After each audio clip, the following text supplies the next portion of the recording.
Okay. We're Uh-oh. starting the recording. Don't say something racist. Don't dox yourselves.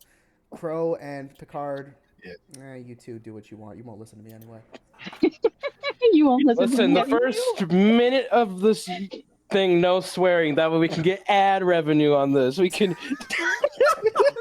The first minute, no ad revenue for this. It's not happening. Please don't monetize this. Please. It was dead the moment we said Striga in the first episode. Oh, good lord. I forgot that's what you named that that Mapak simp the bitch boy sub. Oh, we can't see his name tag. You need to make it public. Yeah. Local, did you watch the session that you missed? No. I have been You super should've. busy this week. That's not excusable, Local. You should have made time. I don't care how busy you are. I don't care what you're doing. You should have, told people to wait and just to watch a 3-hour session of fucking retards sit at a table or a digital table. Hey, if I wanted to do that, I could just be here myself. This is true. That motherfucker. It would And make you know more what? Just sense because of that, for you. I'm gonna go dislike every one of Trigger's videos now. What did I do? I did nothing. It won't show up, but I want we'll you to call him know. Lou. We have to call him Lou from now. Trigger's too hard of an R. We need to call him Trigger. Mr. Triggerfish with Yeah, the you hard know what? R. Change your name to Mr. Triggerfish. Mr. Trigger. So just call him Fish. All right, so thanks for the backstory, Cora. I can't read all 9 pages that you sent me. Whoa. Wait, it seriously came out to 9 pages? Yeah, you've got tab 1, tab 2.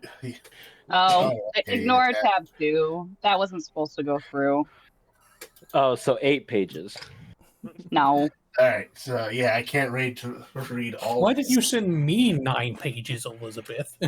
It's 6 pages, for the record. Yeah, I can't read. Oh, he can't so tell much his lore. differences. The dot's not there. I can't wait to read all 6 pages of your backstory. So, real quick public service announcement. Next week, I have to have surgery in the morning. It's nothing serious. They have to take out my nose. Take out your nose? They're gonna put it back, right? You mean take off your nose, right? Take out your nose is crazy. No, I've just There's a nose and a nose. It's a homunculus sort of thing going on here. Yeah, I've just been having some sinus issues for the last year or so that I need to have surgery for. So next Friday, I'll let you guys know if I'm able to have the session or if I'm still a bit loopy from the drugs. Fair. Oh, that's even better to have you as a DM loopy. No, no. It won't be a real session. Going on. Yeah, you won't know what's going on while you're sober. So... Oh, it might be the reverse where, like when sometimes when people drink, they somehow become very good at something. Yeah. Just becomes Matt Mercer overnight after you're on drugs. Syndrome. Yeah, I find out that I become very good at making horrible life decisions when I'm drunk. Wow, I do that while sober. Let's go. All right, so we ready to start? Yes. All right, go ahead and start the recording, Lou. Oh, I started it a little bit ago, tiny bit ago. If you want, I can restart it, and we just don't include the talk about surgery. Up to you. That's fine. We're good. I'll include enough prejudice for us all. Your enemies are gonna know that you're gonna be down for the next week. I'd be careful, Gator. They track you down. Like What enemies? Gator. They're gonna re-put boogers in your nose after you get surgery. That's the most evil thing I've ever heard. Oh, you got a surgery to fix it? They're gonna be dry, sharp ones, dude. It ain't gonna be the easy ones. They're gonna be the dry, sharp ones. All right, last time on Humblewood game, our adventurers were taking a nice little rest in the Holy Branch Temple when all of a sudden there was a commotion outside. Alarms blaring, guards were running about. Upon when the party went outside, they discovered that the city was being beset by a large group of bandits. who were laying siege to a merchant caravan that had just pulled into the city. Taking point in rallying the guards, the party was able to successfully fight the bandits back from the city and chase them back all the way to their hideout. Where a final battle occurred between the bandits of the camp and our party members, while the Perch Guard and the militia and a couple of farmers fended off the majority of the force. The camp itself was sparsely populated by thieves and bandits, but the party made short work of them. Crow managed to befriend a wolf in the tent by the name of Sergeant Fuzzy Boots, Yes. whom I believe I can let you see there. Yeah. Who, as it turns out, belongs to none other than Captain Frey, whom the party had managed to capture a few days earlier. With the rest of the bandits dispatched and the either dead or captured, or in one's case, willfully submitted to his captors, the party now stands triumphant amongst the camp. To recap for local, you did get a bunch of treasure here. I'm going to bring it up in this thing. So, where is it? And I just got to identify so I can actually do that. Yeah, If so... there's anything that needs to be identified. Alright, so from the tent you get a brooch of shielding. So the group found a brooch of shielding, a pilfered bronze ring with studded rubies that's worth 480 gold pieces. And one of the thieves on him inside the tent will also have a suit of leather armor, 3 daggers, and a pair of boots of speed. Yeah. And in a chest in one of the storage buildings in the camp, you will find a chest of coins with a combined value of 350 gold pieces, a collection of small gemstones pried from various objects with a combined value of 250 gold pieces, and a variety of gold and silver plated urns, plates, and utensils with a combined value of 200 gold pieces. Have we? Oh, thank you. So is that for being a, local. Good summary. If I remember correctly, that was all the stolen goods, right? Yes, all of Yeah. Except for the brooch of shielding and the. Oh yeah, boots and speed. because that's why we didn't collect any of that gold. Is we were like, this is I all was gonna stolen. say. We're gonna we have to return it. Yeah. We are all agreeing on returning the money. Just getting that out there. Yes. All right, and as the force of Perch Guard and militiamen take the bandits into custody, you also hear coming up from this way footsteps as the fighting has died down. Where is he?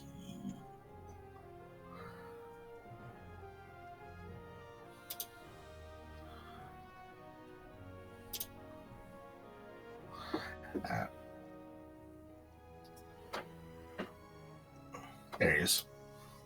So, along the trail here, you see this little guy. Oh.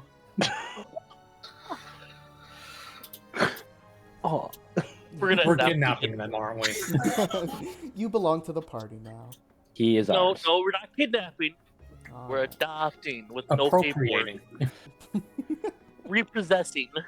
Alright, So you're saying we're repossessing a Striga, are we? No. Oh, Oh, there's another didn't mean to place him on the map. I was trying to open up his. one. He multiplied. It won't.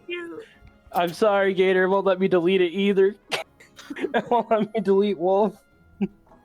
Thank you. I just wanted to look at his thing. That's Alright, not my health so- anymore. My health is actually higher. Alright, so before you guys will stand a stout Strig wearing a full plate of armor. So looking around is like, oh, is everything all right over here? Hello there. Yes, everything seems to be manageable now. Oh, that's good. Yeah, I was just traveling and I heard a commotion over this way, and I saw the battle. I just thought I'd come and help, but I don't think my help's needed. It's very kind of you. Are you a soldier or an adventurer out on the road?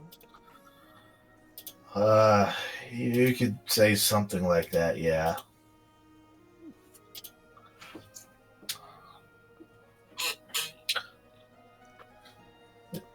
Kind of appraises him for a second.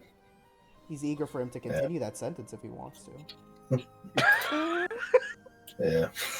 Uh, yeah, I've just been wandering around trying to look for someone.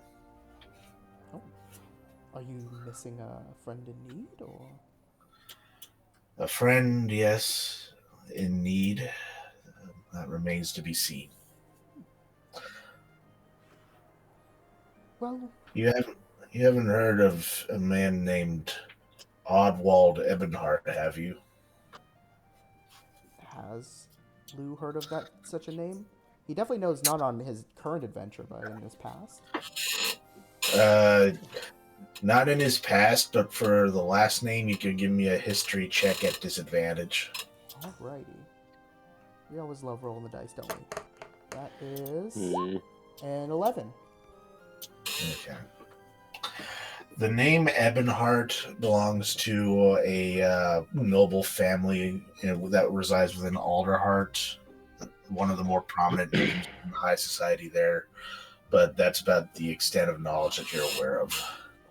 Ooh, could I roll? Okay. A little backwards roll here. Could I roll to see if I've ever ended up robbing from these guys? You want to know if you've robbed from the Ebenharts? Yes. You can also give me a history check. At disadvantage too. Liam, I don't know these people, but have I committed a crime against them, perhaps? Yeah. Has there been a place that's been a little too rich for my blood that I stole from? Yeah. Ritz, you're unable to recall if you've ever taken from the Ebenharts or not. He's robbed from a lot of people. Yeah, it all kind of blends together. Rich people names. Yeah, It's the not Evan really- hearts, the lion hearts, the diner hearts. Like, Ebenhart. Sounds like it would be a noble family that belongs to Alderheart. We're actually not too far away from them if you want to come along. Oh, I'd enjoy that. I was actually headed on my way to the city in the first place.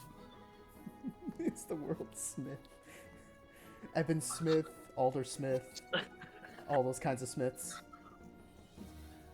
they're smithing it up. Look, there's Kevin Hart. Whoa! Whoa, what are Welcome to you the doing Humblewood. here? Oh my god, he's the first human in the Humblewood! He's Jumanji. Oh my god, it's right along 3 fantasy edition. Alright. So Griffin will kind of walk up to you. You do get a better look at him. He's actually rather short. He only stands about 3 feet tall, so maybe about Ritz's height, maybe about a foot taller or so. yeah, a foot taller. Rich is only 2 feet tall. Yeah. Can I ask whose company I'm keeping currently? As he comes up. Chester. As my friend said it, we seem to call ourselves the Backyardigans. You can call me Lou. And Lou will reach down his wrinkly hand to shake his. Riffin will grab your hand gratefully and shake. My name is Riffin. Did he say Griffin or Riffin? Griffin. Yeah, Griffin Oh. without the G. I Yeah. thought the same thing until I heard it the second time. I was like, no, he said Riffin. Yep, Riffin the Griffin. Lou like cleans out his ears just to make sure he heard it correctly. Riffin. I do. Yeah. And Griffin's actually going to see if he's heard of the Backyardigans with... Are we famous? Jeff, have we? No, we're like Oh, infamous. we about to make a name for ourselves. Yo, long we've been waiting for this. Please. Lou is Gambit in disguise. Huh. It's like, the Backyardigans. I might have heard your name a couple of times on the road. We have been making Well, we waves. are heroes. That's Well, that's those good. stories. There's a rat covered in blood. It's like, wow, real heroes? I consider myself more of an old man with an eager heart, but I guess so. Indeed, I'm already an honorary port guard in the making.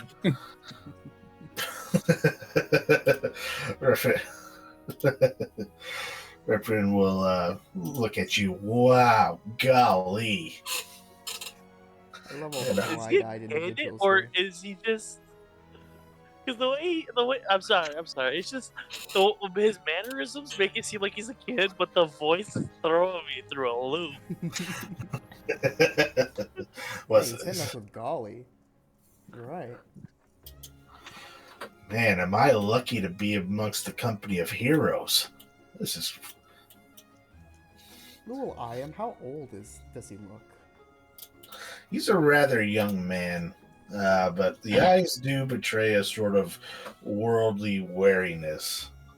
With Pecora, your insight, yeah, you definitely see that this gentleman, despite his youth and his relatively unscathed appearance, he does carry the weight of loss within his eyes. Weight of wasps? The weight of loss. Oh, Yes. wasps. Not I was wasps, worried like Grandpa. wasps were There are spilling wa- out of his eyes for a second. Those aren't Fuck. thoughts that you hear rumbling in his head. Those are actually wasps. But he was already pouring a frothing cup of wasps. The buzzing From in his my brain eye. isn't my brain deflating. This is a string husk filled with wasps. What do I notice? What do you, When you notice, you see into his What? very soul. You see the wasps. I look through his There are soul. spiders in his fingertips. Yeah. Lose Is he ears are just a still cobalt in very a trench coat? Well, two kobolds in a trench coat. much- Kobold and a half in a trench coat with his height.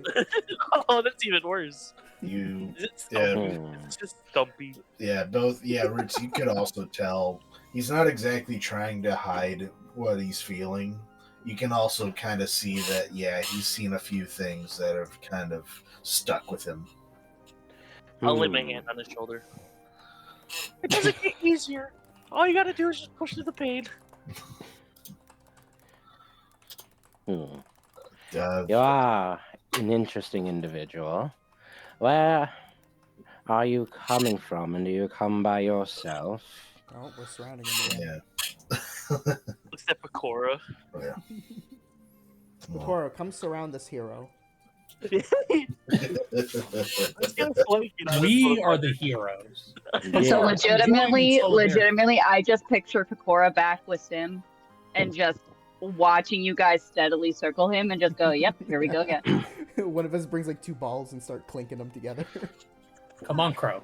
Finish Oh, the yeah. encirclement. Oh yeah, then Gator, I need control of Sergeant Fuzzy Boots. I must be able to control the wolf so we can start. Yeah, There we go. yeah. Without actively intimidating him. We're just walking in a This circle. is just around. how heroes negotiate, boys.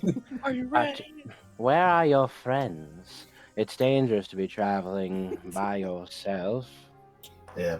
Yeah, so to answer Lou's first question of where he comes from, he does kind of. His shoulders do slump a little bit. I come from Ash Barrow. Holy shit! Oh shit! Oh, he's Yeah, an because- ash barrel? No wonder he has Yeah. balls. No wonder you're depressed. That shit was fucking destroyed. Yeah. He will lower his gaze a little. Oh, I'm so sorry. I'm sure you've heard what's happened. Heard what's happened. I was there. Alright. Actually, if you will allow us to ask a few questions, do you remember what happened? We've only heard tales from it. I tried to, but all I really remember was a lot of fire and smoke before I was knocked unconscious by the fumes. When I came to, my friend Oddwald was carrying me away from the town. Ah, so that's why you're looking for him. As a thank you? Yeah. Yes, Why did you he saved separate? my life. But Well, I don't know where he is. He left shortly after before I could thank him. I just hope he's okay. that's very noble of you. And Lou gives him a pat on the back.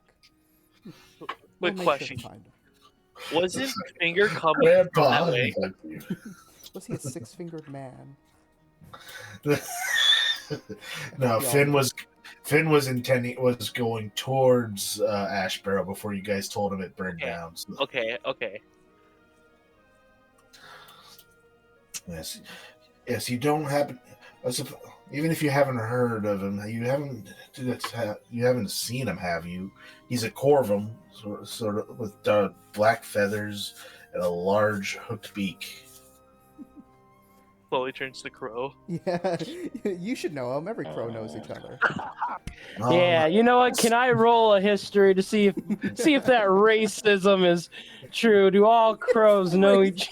Can I roll for factual racism, please? You can roll a history at disadvantage to try to recall if you've ever met Humblewood in I'm the surprised this past. dude didn't even think of calling it, think that Crow was Crow. Oh, I did not mean to click advantage. Do not worry. It's a 12. It's a 12. I clicked advantage instead of disadvantage. It's it's a 12. Alright. So 12. Well, yeah, disadvantage 12. Alright. Where'd all the rolls go? I got too excited. He has a 15 and 11, and then he has a +1. So 12. That's what I was like. Yeah. So Crow, you would you have unfortunately not run into Oddwald, nor would you have known what he looks like. As I see people looking at me, just what are you looking at? Nothing. You may have something in your beak. All right. Oh no, your beak's all wrong. His is a lot bigger, and he's older Oh, Size isn't everything, my young friend. Don't. This is a valiant figure you're speaking to. Sizes and everything. A It's how trusty you comrade use in it. arms. it doesn't matter about the size of the boat. It matters about the motion in the ocean. People keep bringing up an ocean. What the hell is that?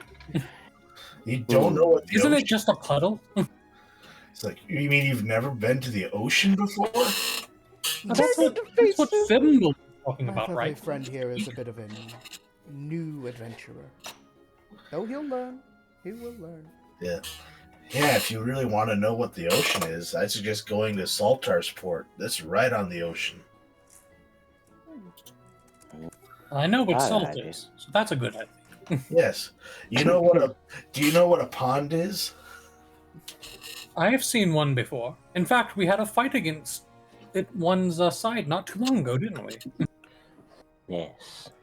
Well, imagine the ocean that has a really, really, really big pond. That's just a waste of land. Well, it's not land, it's all water. And there's all kinds of things in it. Fish, sharks, monsters, pirates.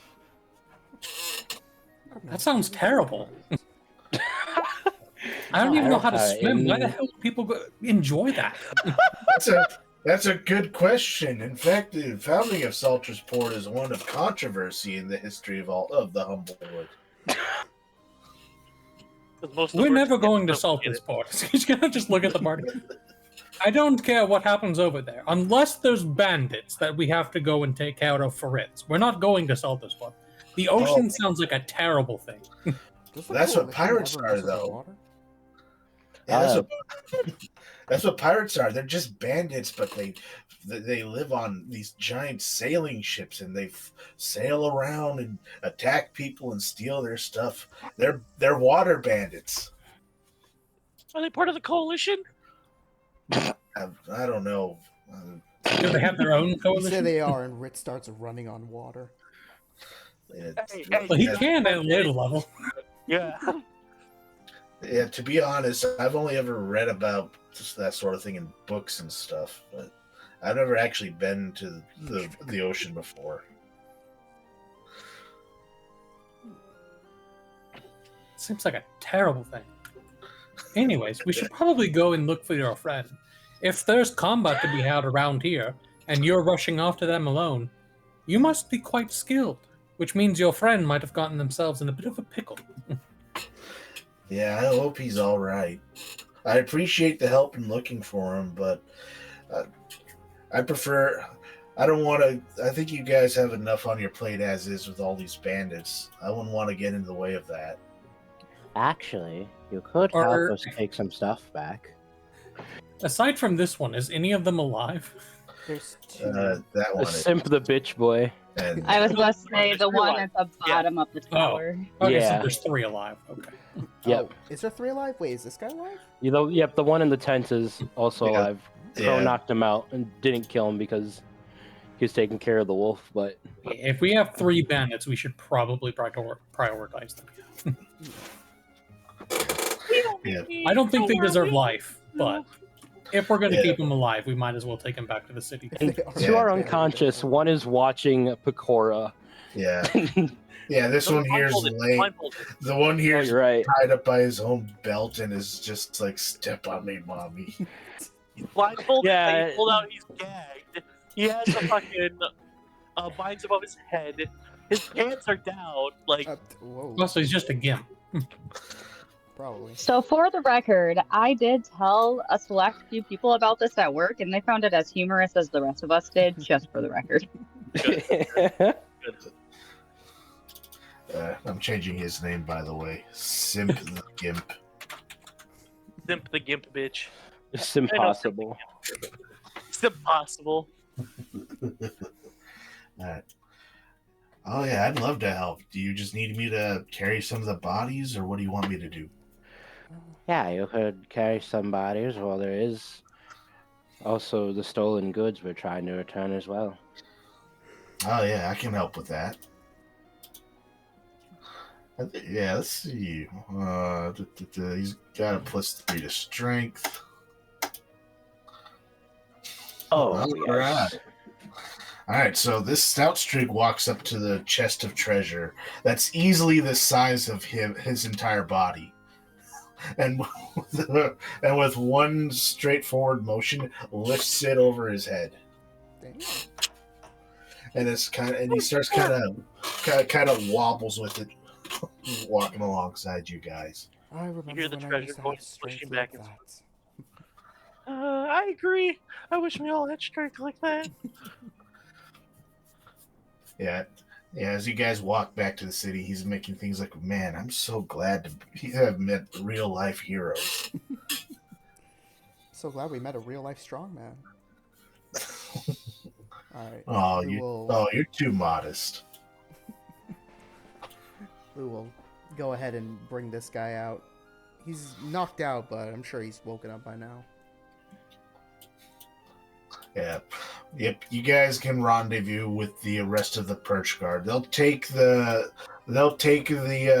ones that are still alive and send them over to the town goal, and the rest will be sent for disposal due to the fact that they're dead.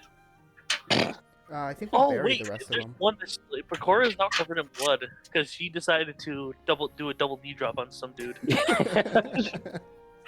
Yeah, it's because the entire bottom half of your body is splattered in blood and viscera. Oh my god.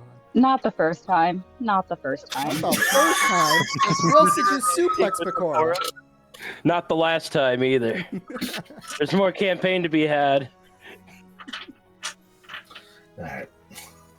Monster does the predator handshake.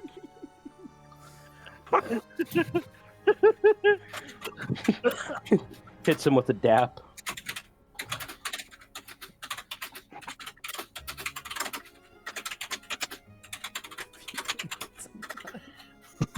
Simp is be gonna real come out disappointed, better too. for this. So once you all return to Alderheart, an emergency meeting with the Birdfolk Council is going to be called, which you guys will be summoned to. Oh, I'm so injured in this scene. I think this was pre-broken fingers or post-broken fingers. Post broken fingers, where I was dropped at 8 HP.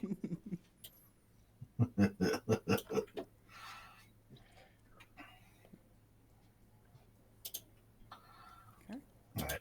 We'll bring up the counselors again.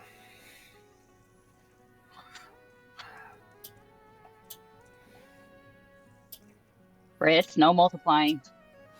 Don't worry, I'll just fix it a time shenanigan. Shadow clone jutsu. All right, let's. Are we able to go up, or is the pigeon over here going to stop us?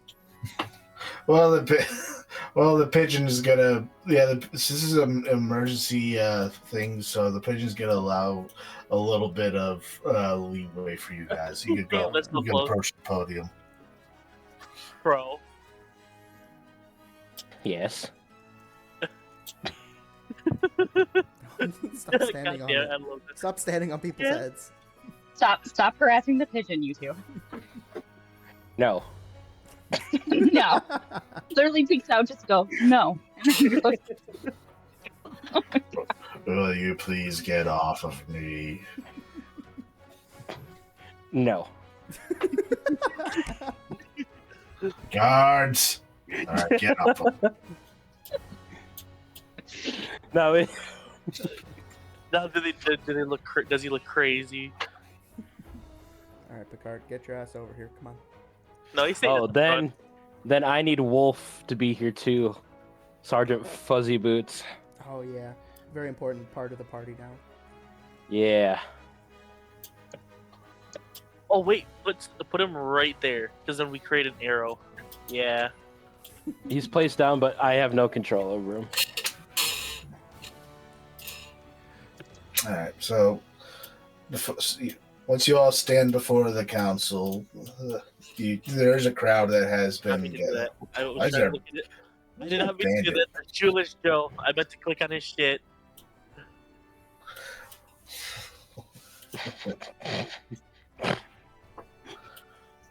She just got ritually executed before the meeting. Alright, so the council, so Speaker Beta will slam her gavel down on the podium to silence the crowd. This emergency meeting of the Birdfolk Council has been called to order regarding the bandits and their recent attack on the city. Never before has the bandit coalition been so bold as to attack the very heart of the Humblewood, not since the formation of the first coalition. As I understand it, the backyardigans were present during the skirmish. We will hear their report.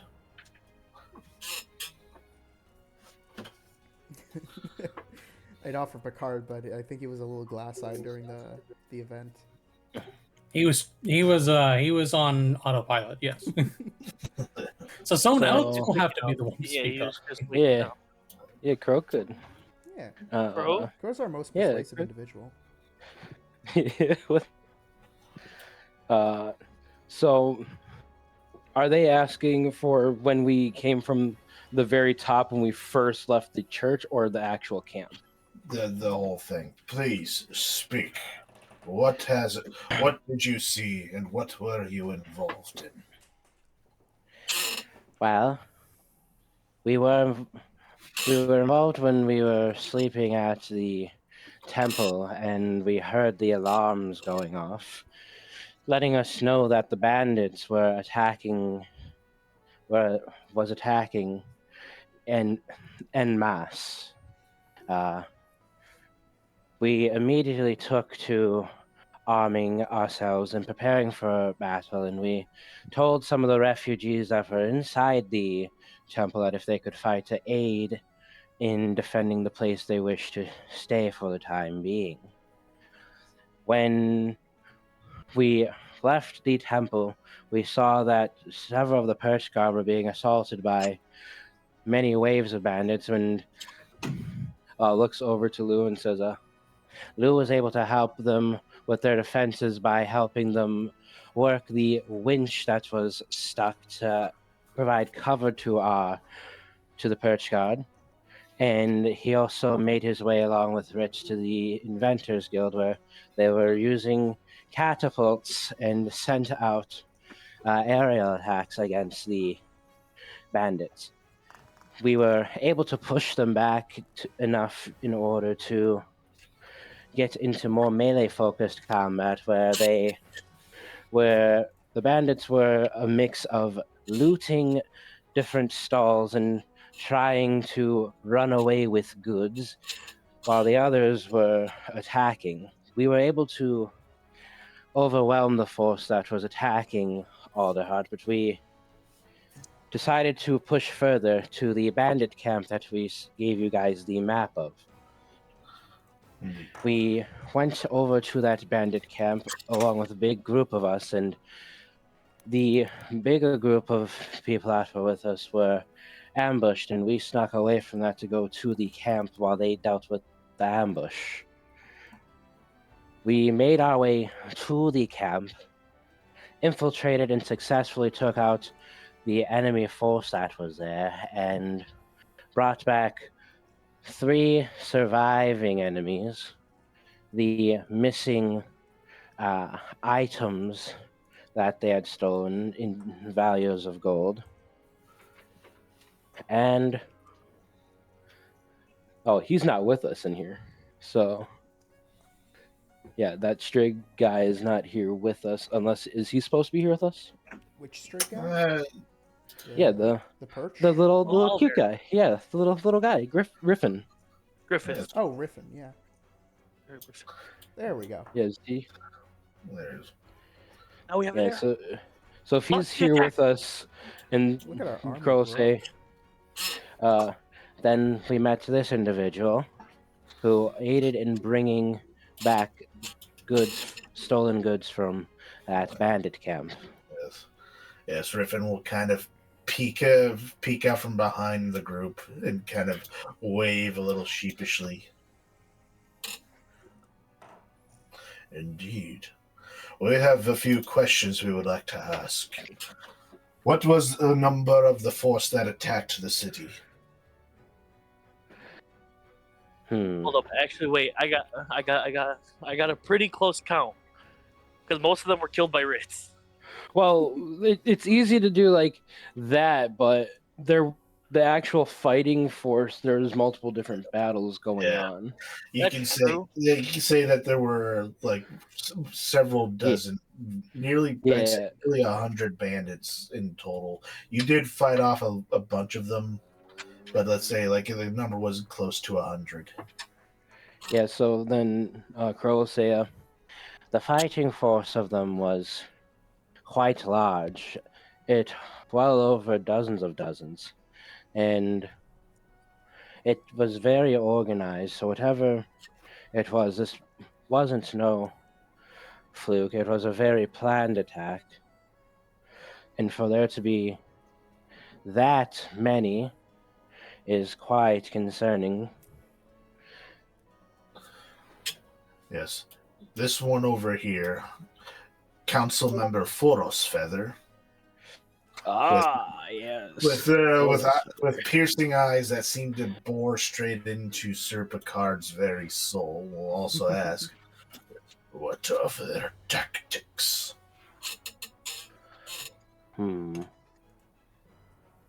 As far as tactics go from us having first hand, they didn't really seem too organized when it came to combat. The only ones that seemed to really know what they were doing were some of their more elite ones, but there's only one in the battle that we had that made it out alive. They can be questioned for further information regarding that.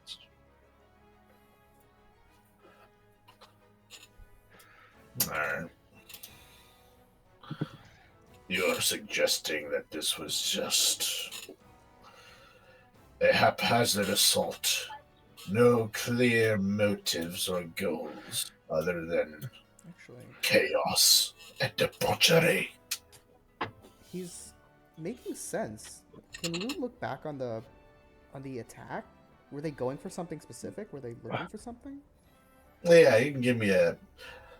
Yeah, so you generally, the bandit attack itself was a large force, much larger than even what happened than the attack that happened on Brackenmill, which Sir Picard would be familiar with. But rather than use like actual military tactics, these guys are bandits. They would have just tried to get as much valuables and money as possible before the actual fighting force of the city would descend upon them, which ended up happening. So their tactics seem to be just overwhelming force, but no actual tactical knowledge. Could Lou look into it deeper? Did he notice anything that was out of ordinary, or is that it? Anything out of the ordinary? Yeah. Ooh, Basically, I'm asking to make an insight check to see if they had a plan. Yeah, give me an insight check. Alrighty. yeah, would it be too far of a stretch Or to survival. have Ritz also roll and see if this seems like coalition doing? Yeah, Ritz Oh can no, this also was do definitely the insight Bandit check. Coalition. Yes, but absolutely. I want to know what was going on with the Bandit Coalition. Because they wouldn't just charge Alderheart for no reason. Wouldn't they though? Part of me thinks They it, wouldn't. but No. the Bandit captains are a little smarter than that. Well, Yeah. some The of them. generals and the captains We've run are, against like all the disgraced folks thus far. yes. Though like Right, the so- actual members that are like the scary ones are usually the ones that are smart enough to know to hold their tongue and to steady their blade instead of doing the reckless, saying, "Hey, fuck it, we're gonna charge the main capital." Yeah, that's what I'm thinking. Alright. So This seems Lou, like What something were they Deerskin would do. distracting us from? alright, so Lou, with your 16 in insight, the bandits did have an opportunity to try to at least attack the interior of the city, but rather instead they chose the merchant caravan that was parked outside. So based on that, as well as the general tactics, you think that they were trying to steal either supplies and resources, or at the very least valuables that they could probably fence to purchase supplies. No. You do know that all of you do know that as a result of the fires that have been spreading throughout the Humblewood, that this has caused a lot of refugees and population displacement. As a result, people are going hungry and homeless. So based on that, you might think that they were getting supplies to try to solve that sort of issue, at least for themselves. Now, I'm no spring pigeon, but it seemed like they were up to a very basic tactic. They just wanted to steal supplies. Since the Scorched Groves attacks, they've been acting more desperate lately. In fact, we ran into a group of them scheming at the front lines where they pretended to be a toll booth. A toll booth? Yes, indeed.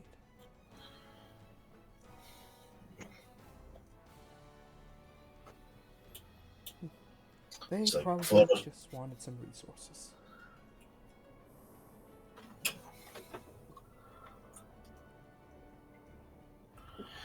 And which way did they flee once they were routed from the city?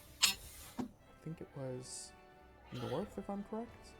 Yeah, a little to the northwest, back to their camp. Northwestish. That's where we chased them back to their camp and took care of them. Lou's eyes kind of lower a little bit. He doesn't like that. And what of the casualties? How many of our French guard were injured, and how many bandits were also waylaid? Looks to Ritz, who has a kill count. He just opens his pocketbook. Just like licks his finger. Goes to the page. No, not that day. Not that day. Not that. He Ah, even there we wrote down go. their names just so he doesn't make double up on anyone. I don't know the casualties that we've suffered on our end or what the bandits have. I know that at the camp there was at least 5 or 6 of them that are dead, and 3 captured from the camp. And then of Perch Guard, we had no Perch Guard with us at that camp, and even the fight that we had here, the only casualties that were really suffered were on the bandit side. All right. We took out around 20. Sorry, we took out around 20 bandits. All right. Good count. The actual number was given. Oh my goodness. Well, that's I how many count he's them- taken out. No, I've taken out way more than that. I collect their badges, and so every time we finish a battle, I'll usually say in chat or say in person, hey, I'm gonna go collect their badges. Yeah, I've heard that. 20 badges right now. All right. The council will confer amongst each other regarding the information they've been provided. Then they'll settle back in, and Speaker Beta will resume. So it is clear that this was no mere assault or raid by the bandits. This was clearly an organized effort to attack the city itself. A brazen assault that has not been seen since the very founding of the city. That for many, many, many souls.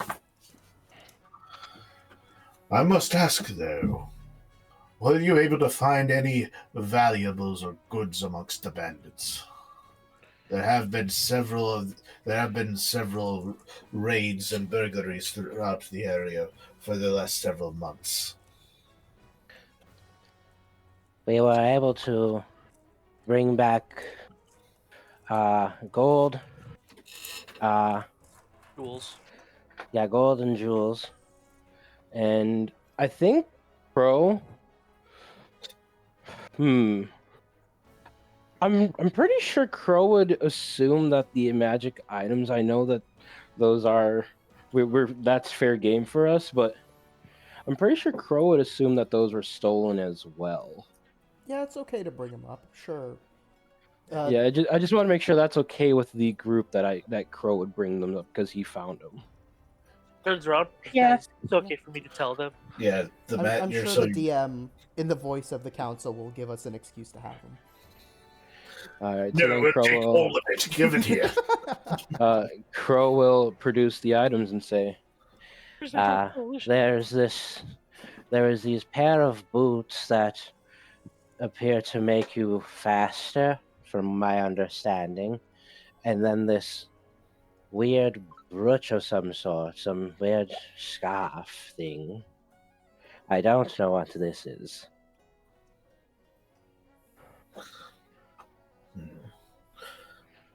Your candor is appreciated. Thus I shall decree we will allow you to keep these magical artifacts, as well as half the treasure that you are able to procure. Let's go. Oh, sweet. How much was that? So I can do the math. So if we go back up, That's 750, 1,000. So the bronze ring, yeah, well, the bronze ring with rubies is its own thing, unless they're gonna let us keep that. We can say we'll split it. I'm sure we can find a half amount. Yeah, so like the total gold pieces worth of value. Let's see, If it's 200. it's like 1,200. 700 plus 400 is 1,100 plus 50. 1,150 divided by 2. 575. And then divide that by the party members. 1, 2, 3, Which is 4, 5.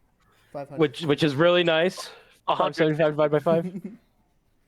575 150?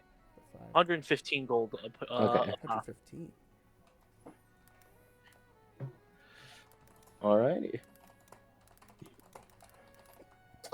Alright. Okay.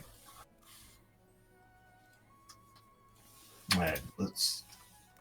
What'd you. Alright. Unable to make transaction. Add coin. I did add coin. You're broke, Lou. Yeah. Oh. You're unable to add transaction. No. Alright. So, with the the council will resume. It's like the backyardigans have once again proved their mettle in the defense of Humblewood and Alderheart. We thank you for your courage and your efforts, but there is still much work to do. I fear that this may be only a precursor to further future events. The bandits have been beaten back this time, but they may have reinforcements waiting in the wing. I shall instruct the Perchfolk Guard to begin interrogations of the prisoners that have been taken in order to ascertain any further information as to where these reinforcements could be. Today, though, we celebrate the backyardigans and their heroics. The chambers, everyone in the chamber will start clapping and applauding, except for Foros Feather, who continues to glare daggers at Sir Picard. Oh, goodness. This guy's got some major stink eye. boy? Picard does not notice a goddamn thing. Of course he doesn't. He's like, we are heroes. Oh. I don't. Ooh. I need to. I'm gonna roll something here to see if Crow is just gonna do a smart thing or a dumb thing. Because Crow. You're gonna call him out? You're gonna call him out? Yeah, so above 10, Crow will look at him and directly ask why he's staring at him. Below a 10, he won't do that. Alright. And 11. Alright, Crow, seeing this, how he's staring down Picard. Step up. Crow will cock his head towards what's his face? Foss Feather? Foros Feather. And he'll say, excuse me, but the way you are staring at my companion, despite the fact that we are helping with this bandit problem, you shouldn't be staring at him so harshly and like we are bandits ourselves, or at least he is a bandit himself. You should not be staring at him like that. Me and Luke cough.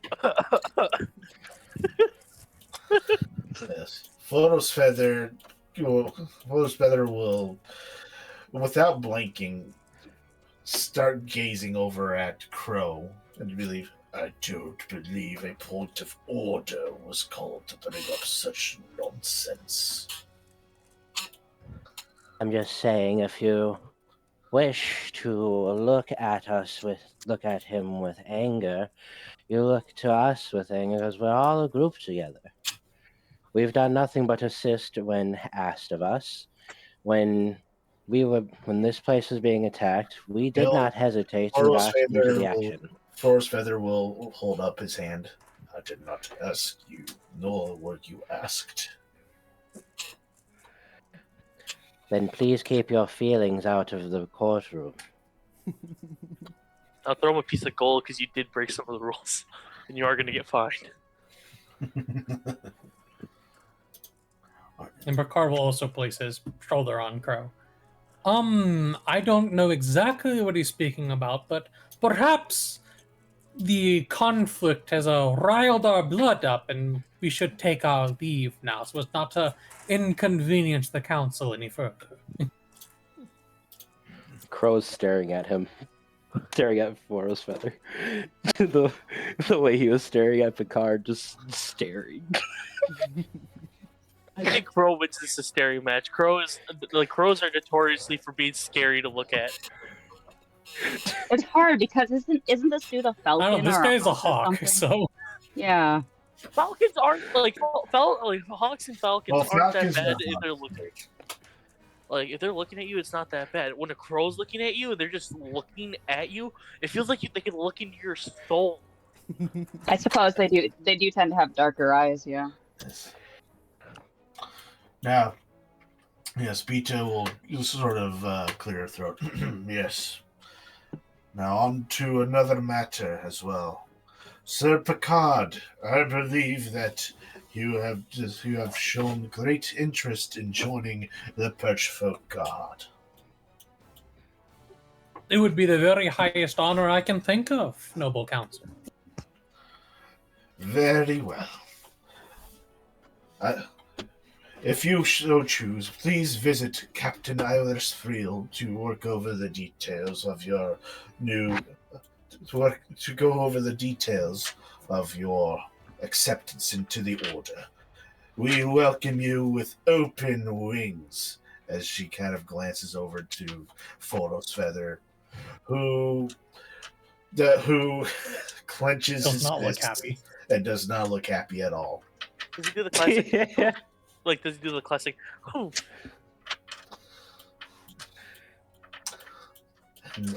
And now on to another very serious matter. Gods, dinner. bring in the suspect.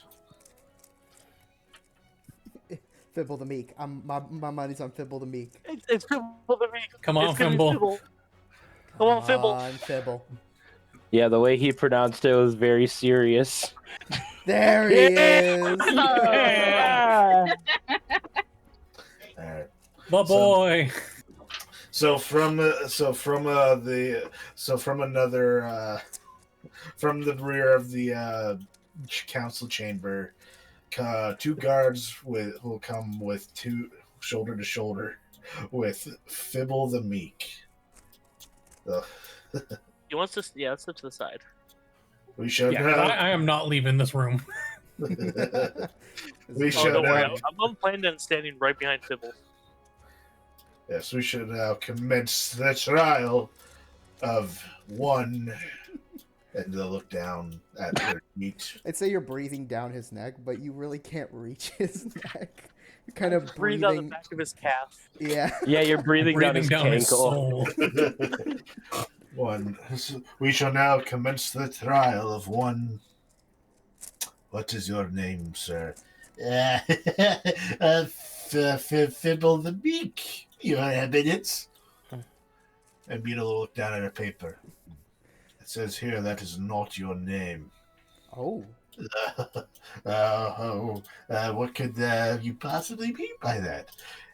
It says here that your true name is Splek Smandra.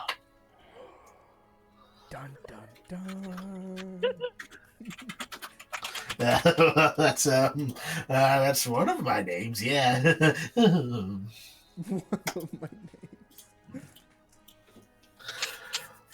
You're Splek Smandra. You are hereby accused of potion fraud. How would you like to plead? He'll look over to the rest of the group. It's like, it's like, you think you guys can help me out a little bit? I've done nothing wrong. I have Ritz You know behind him. what? You're gonna face justice. Hold on, It's before okay. I speak up, because Picard is gonna want to step in here for a second.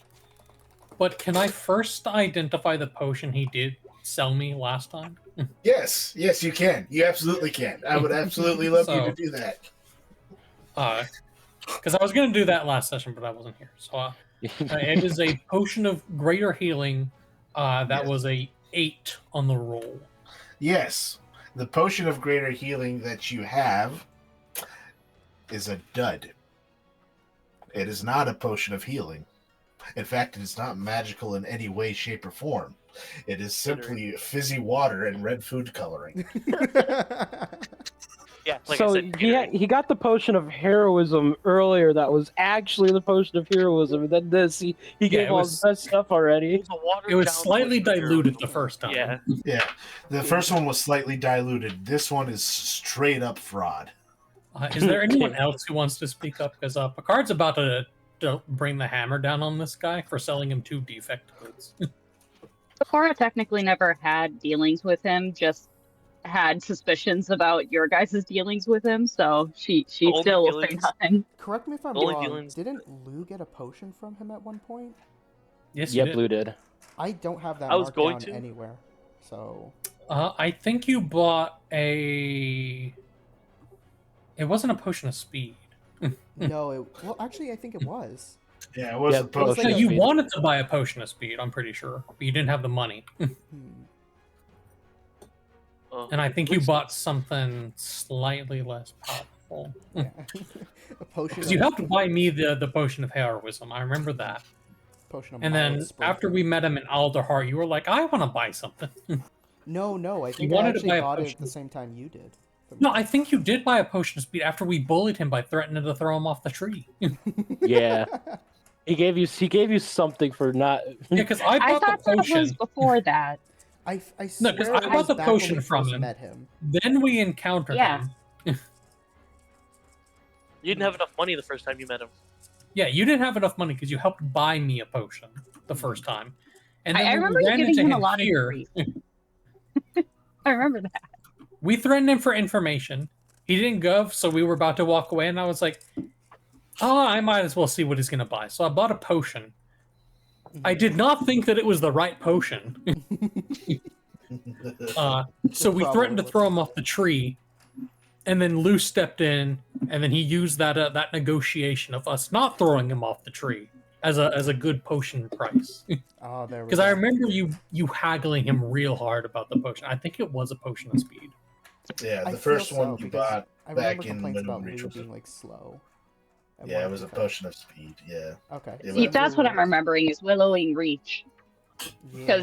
Because it was that thing where we were making the drug jokes. Yep, about cracking Yeah. coke, meth. Okay, so Yep, because we were trying to figure out which one it was. Lou will bring up the potion as I'm an pretty example. sure I have this in my notes under enemies. Yeah, you did buy a potion for exactly 320 gold is what you haggled him down to for a potion of speed. Damn. And you rolled a 6, but I don't remember what it was at. I just wrote down the number. I wasted 320 gold. No, you You're didn't. about to get that back, my You friend. haggle it down to a more reasonable price to the point where he lost money on the sale. Ah. And now I'm going to choke him out of house and home by bringing out this potion as a dud. So for We that, don't potion know of if it's a speed, dud, yeah, so I can identify for that for yeah, you right now. If you I want, can you bring can up- Yeah, you don't- identify it. You don't want Yeah. to bring up the actual potion that's like has So the I bag. will have to. I'll have to actually spend a spell slot. So, boom. yeah. So I We'll, did. we'll here's probably get a long rest. all right. So you got to okay, yeah. So Lou's potion of speed has also been diluted. It would also only last half as long as normal. Okay. So it would still have had its effect, but not for the duration that it was advertised. Yeah, still potion fraud. Okay. Yeah, Potion of but the potion of greater healing that Picard has is an absolute fake. So, Like it's not a potion at all. quick question: are we talking about an actual potion of speed, or what? What is this potion? Yeah, it's an actual potion of speed. Yeah, Oh my god, it that's does disgusting. Yeah, it just lasts half as long. Okay, well, I'm adding that to my inventory because that's actually a really cool item. Yeah, so instead of 1 minute, you get it for 30 seconds. Or 5 rounds of combat. So Oh, that's that's the nice. mathematician. Yeah. So as the council is expecting Splex Mandra to provide his plea, does anyone want to speak up? I'm not going to speak up, but I am going to prepare an action to attack him if he decides to run. I think the guards are going to do that. So you probably I knew that was disarm gonna him. come. Yeah. don't want to attack Ritz- anyone in the presence of the council. Ritz, don't do Okay. that. If he's a Back criminal. away. I was about to say somebody has to grab Ritz, but Cora keeps Yeah. trying and he keeps slipping from her fingers, so someone else has to. It's definitely like a visual image of Ritz foaming at the mouth, ready for any form of combat going on. Let me at him. Let me at him. I can take him. I got it. He's like Yeah, 7 Picard, feet tall. after identifying Lou's potion form, is going to definitely step forward. Noble Council, I think I can actually add to this charge. As proof, I have here 2 potions that he sold to us at quite extortionate amounts, I might add. Indeed. Produce your evidence. And you I am going to go to this guy because he made such a fuss about it last time.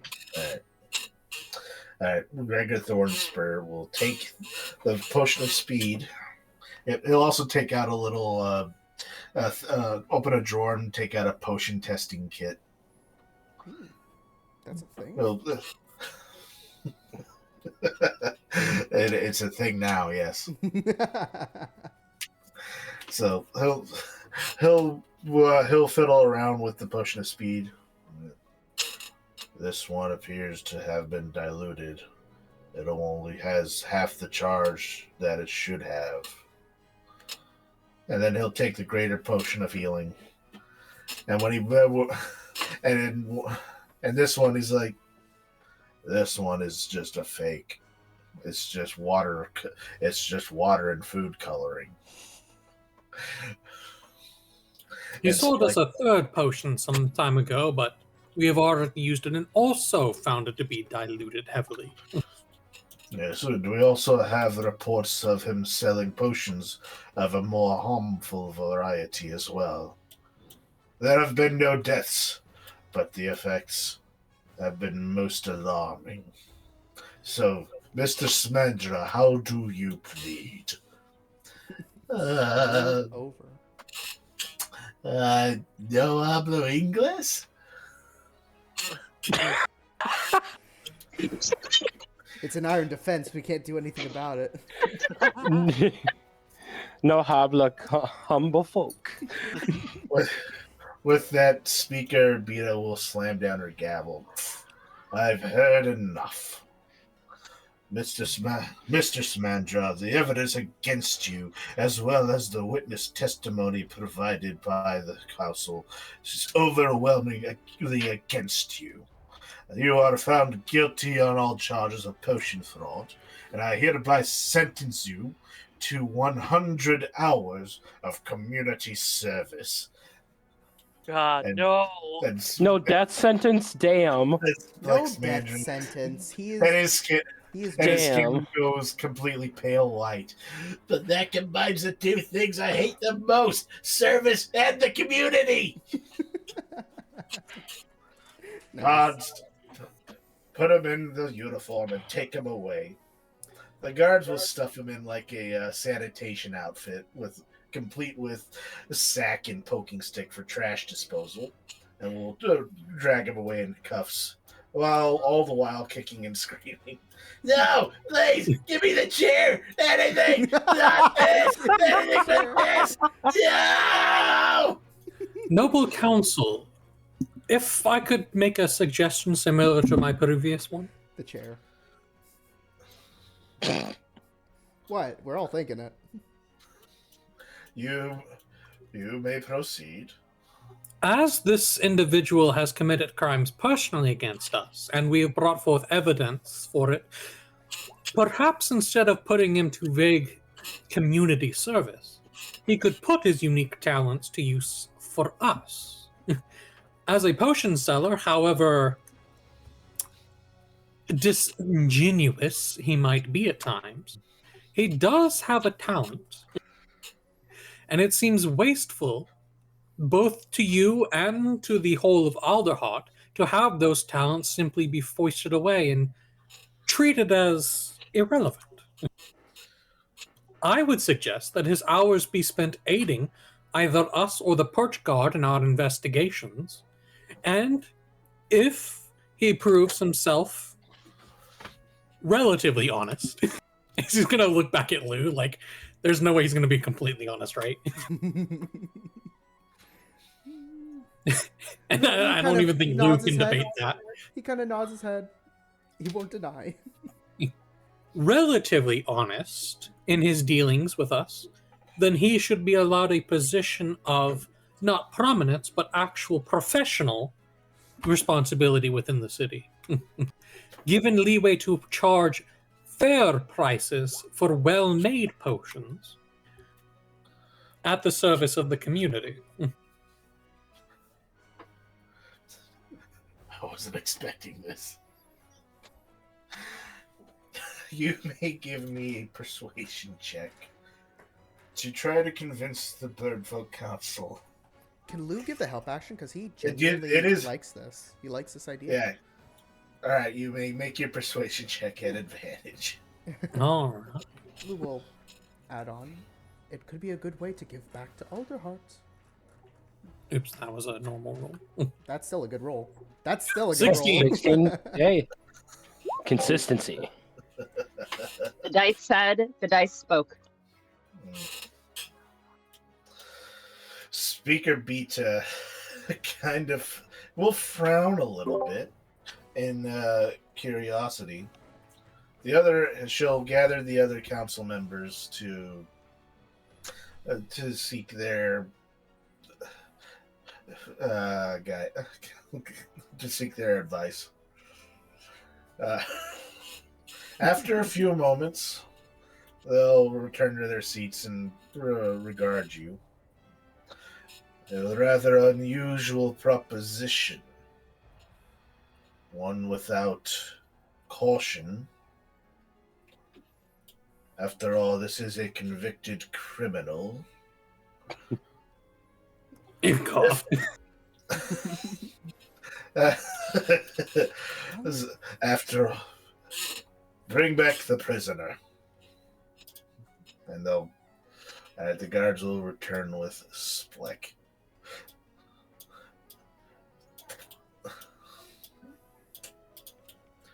Splex Mandra, an opportunity has arisen, one which I would expect you to listen very closely.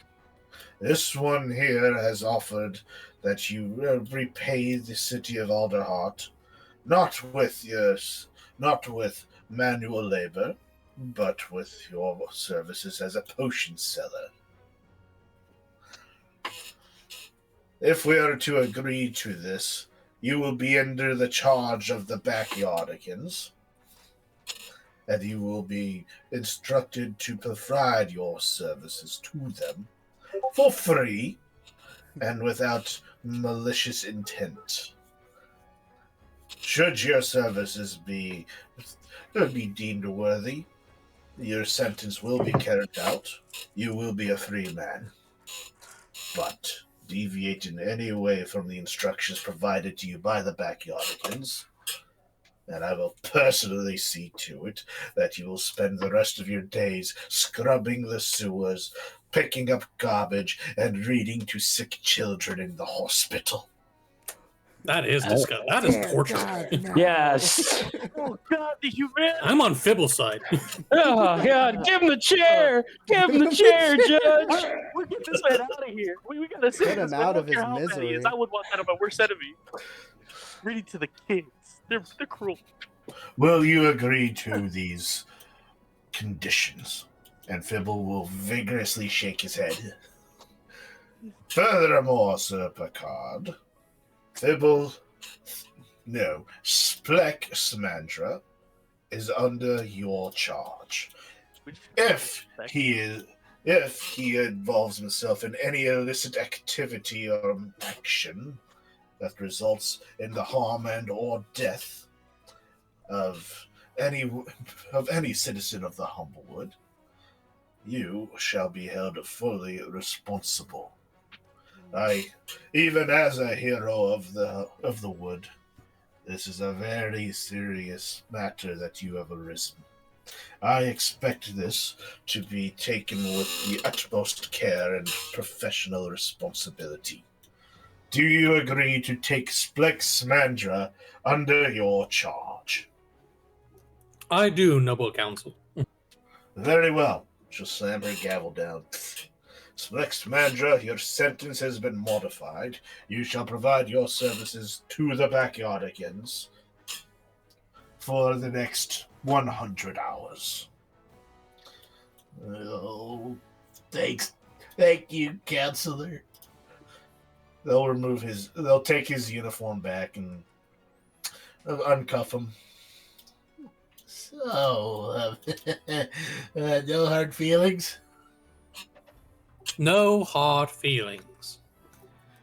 You remember Ritz, though, right? Do I ever? Well, don't worry. You'll soon...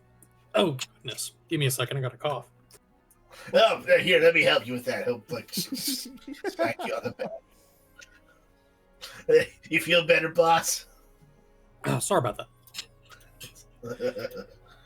Should you go unwary, Ritz is going to be given control of you. And you'll soon very much see what he's capable of very, very closely. How closely?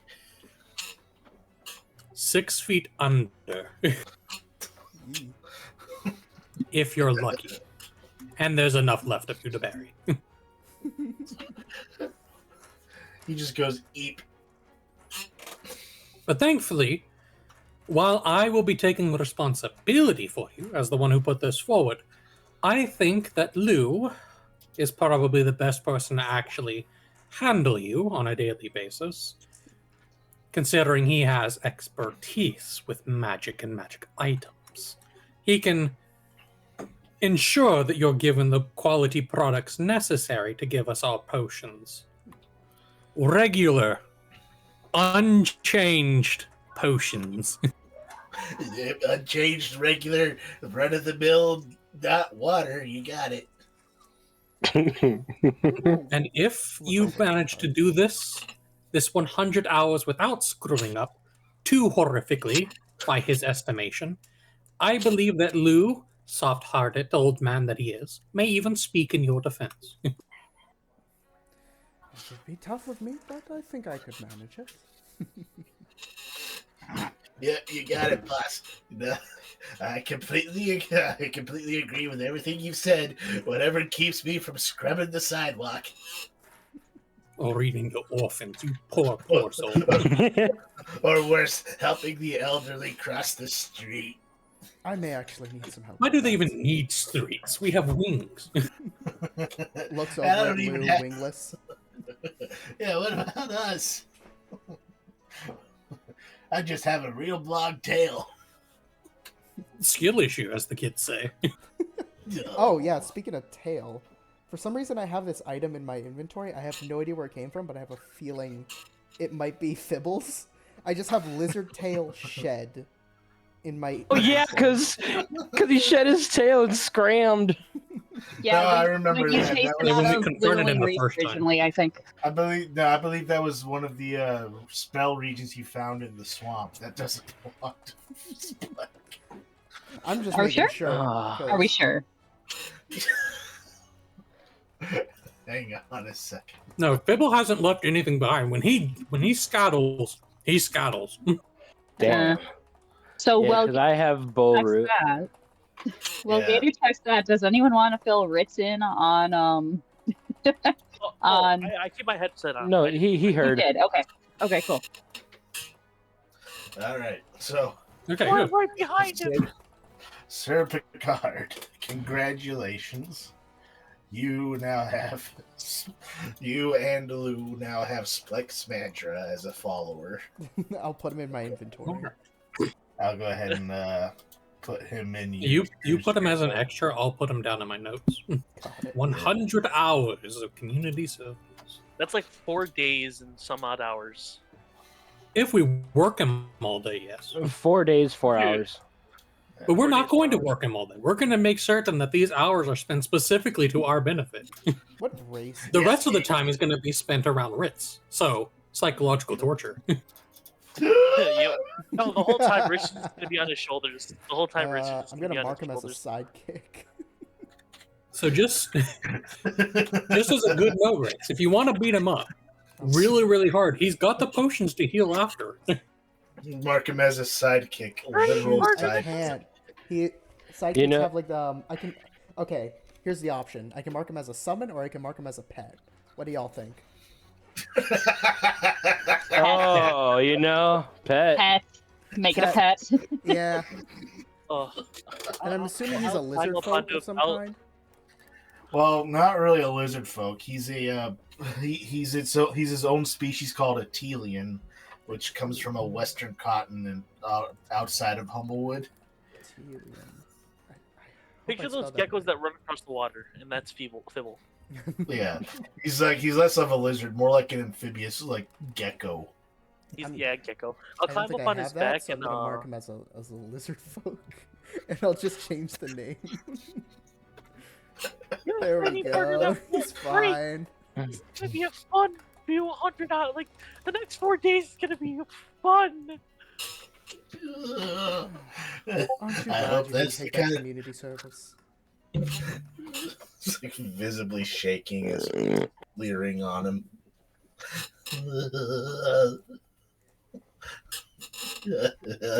Whatever you say, boss. Now listen to what I'm about to do to you. All right, everyone, let's get out of the council's feathers. Yes. Yes, I believe a night's rest is needed. There's much work to be done ahead. Yes. Once more. Oh God, And once more. he's on the multiplying. council- What? Who's multiplying? Who's doing what? Spleck has multiplied on my screen. Oh, Oh, no. Oh, I Oh only my see God. one Spleck on my screen. get off, Spleck. Well, now I three. see no because Ritz took him over, but I'm Oh actively God, on top. I can see. The's multiple. he's moving. He's moving. Oh, I think because you gave permission to all of us for his token. Not all. Every time we move it, it creates a second Spleck I don't. Stop standing on Spleck. until somebody else moves it. So. Ritz is Ritz. trying. Brother, Oh, stop it. I'm No, deleting. Brother, I'm deleting Yeah, the Splecks. brother, Yeah. stop We it. have one Spleck. So it doesn't create a double for everybody, but whoever does move him will see a double. And then if somebody else moves him, the double will disappear.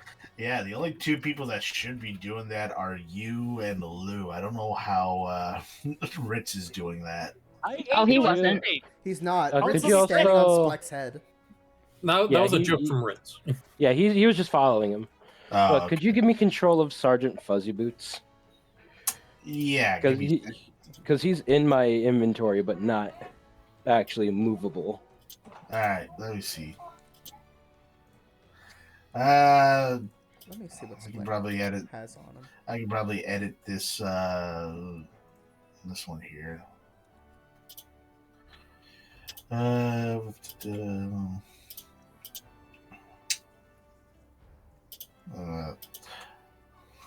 All right. Yep. So Sergeant Fuzzy Boots here will. The wolf that's right behind you. I believe you can move around Yep. now. Yep, I can. All right, and I'll just give it a quick name change. Yep, I can make. Don't worry, I can just make a new thing for him later on. So you guys can all take a long rest. Nice. At the Lou temple, would like if to you- do something during his long rest. He now Oh, has what would the, he like? He now has the ability to do. Where is it? You'd have that after the long rest. You'd have that ability after the long rest. What ability after long rest? Your level 3 ability. Yeah, my Eldritch Cannon, but I want to make a thing of it. Yeah. You'd have to wait till He could be he could be making it during the long rest. Oh, okay. Exactly. Okay. I like to keep... Eldritch Cannon. Yes, it's so nice. I like to keep track of everything Lou does as an actual action he does, because he is making inventions. He's not just casting spells. He's making different items. So for this one, for anyone who sees him doing it during the long rest, he makes this little wood mechanical bird. And he gives it a nice little, how do I describe it? On the one hand, he has this little extra, how do I describe it? Ugh. It's not a gun, but it's a launcher. It's a launcher. You made a drone. So Basically, catapult a straight turtle. drone. Yeah. But on the one hand, Okay. he has this little launcher on the top of the bird, as well as the beak seems to be extendable and launchable in its own, which gets replaced with magic. That covers the ballista, and that covers the flaming... Where is the thingy? The flamethrower, yes. Totally not a war crime.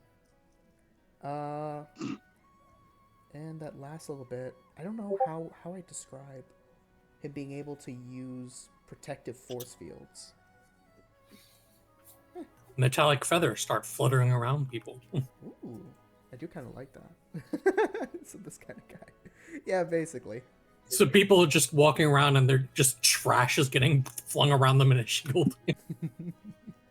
That's so on point for Nu's character. Here, be protected. It's just this literal random mess. Random bullshit go. But yeah, next time you guys see Lou, you see this little bird that he denounces, he calls Peck, on his shoulder. That's adorable. That is adorable.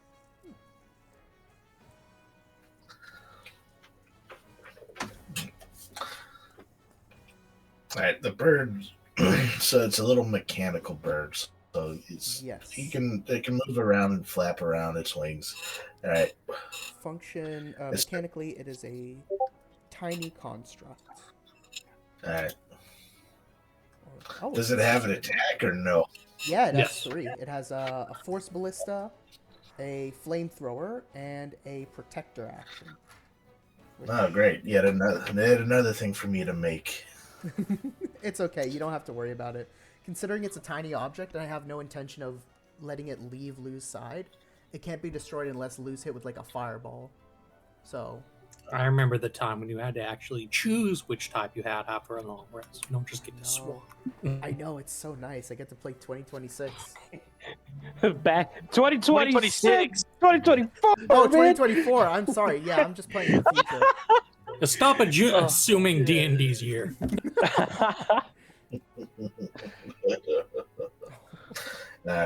Anything else that anyone wants to do during their long rest? Crow would like to walk up to Pecora, given the 2 items that we found at the camp, and simply just say, after the council and these 2 items we were able to recollect, you've been giving me little trinkets and gifts, and so I wanted to repay the favor. I found these 2 things and was wondering which one you would prefer. Oh. She kind of just looks back and forth between the 2. And then kind of looks at her feet and goes, I think I can wear the boots. And here you go. Thank you for the flowers and the feathers. I don't know why I'm receiving them, but thank you. And he will put the boots on the ground and let you try out your boots. And he'll say, those boots make you move faster. All you do is click your heels to make them work. And if you Interesting. want them to not work, you just click your heels again. She is going to, without really thinking about it, like click her heels and then click her heels again. Just without thinking about it. And she's just gonna say, Probably "Thank pretty you, Crow." difficult with hooves. Yeah. Perhaps they were like a Top That's your why she heels tried. together as you're just bending their legs. That's why she tried. It was like, okay, how does this feel? Okay, that's weird. Sounds cool. Yep, and now with the bonus action, it will double your movement speed, And any creature that makes an opportunity attack against you has disadvantage on the attack roll. When they're active. Yeah, when they're active. They And only- they're they only only last active for for 10 10 minutes. But it's 10 minutes throughout this the is day. this is gonna make you laugh. Hang on. So you're telling me, where is it? I think it's this one. Yep. So Yeah, so she already kind of had that, but the speed increase will be nice. yes, it's good to have our paladin go have movement to Vroom. Because run. Bakura, for some reason, every time we get in a fight, is always on our back line. Yeah, That's not her fault. It's just so weird. So the irony is if you guys want spoilers, you can read her backstory. I put it in the Humblewood submissions. It makes more sense now that you point it out, because I didn't even connect that with her history, but it matches her history very well. Oh. I was gonna read it after this session. Yep. Alrighty. That's sort of all that Crow wanted to do is give that. Just give one of these gifts because he's received many gifts from Picora. Yeah. I above board I- know why, but Crow does not know. Yep. I like to think that she's also evolved into just finding seeds randomly, and then you just randomly find them like in your shoes, or like you stand up and it falls out of your cloak, and you're just like, what? It would appear that I am making seeds wherever I go. It looks like I have been got once again. I don't know where these seeds are. Looks up. There's not an apple in sight. Where are the seeds coming from? The real seeds were the friends we made along the way, Crow. The only seed I accept is Picard's. Oh God, Oh, You know. that lined up too well. That lined up way too well. But yeah, he gives them to you, and then just Says thank you again for all of your objects that you've given me. She'll just smile and nod.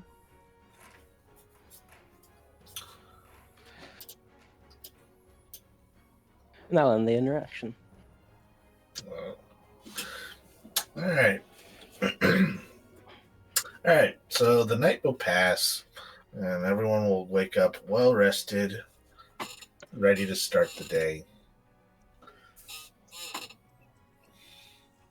However, Sir Picard, one of the clergy members, will approach you and say, and let you know that you have received a letter addressed to you. No. It's like, I've got a message for you. Your hands only. Let's see here. A letter. Not sure who it's from. Just that they're a friend of yours. We know. Yeah, he'll take the letter and look it over, see if he can recognize the handwriting, which is not many because he is not good at writing. Unfortunately, you do not recognize the handwriting. It does not appear to be from someone you know personally. But I can bring up the letter itself here, if I can find where it is in my thing. Should be right around here.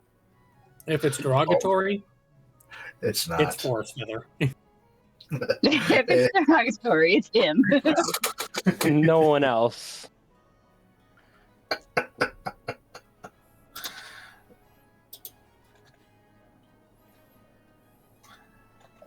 Here we go.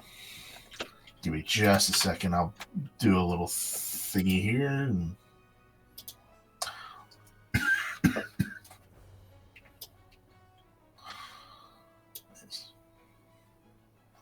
All right. All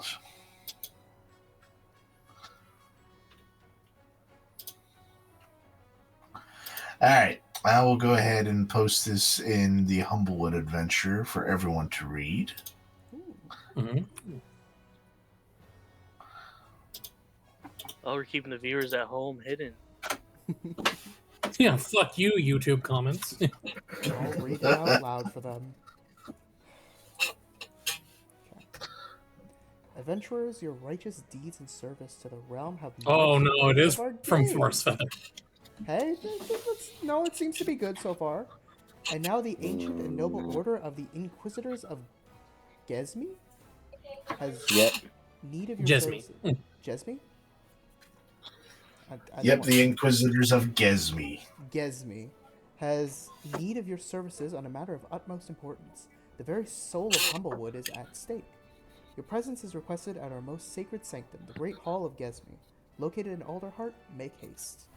Look to the Amaranthians, Inquisitor Forest Feather. I don't. That feels like a trap. It does, but at the same time, he wouldn't mark his name. Because if it was a trap and we do get out of it, we have direct proof that it was a trap. And from who? Unless this is the trap that we don't walk out of. He also Or Or thinks we're somebody's idiots, using but his name. Oh, true. yeah, he does think we're also dumb because this letter says located in Alderheart, and we are already here.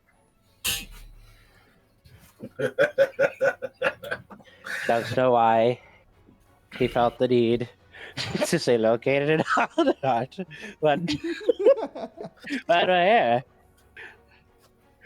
this individual, rough. I don't like him. This Forest Feather.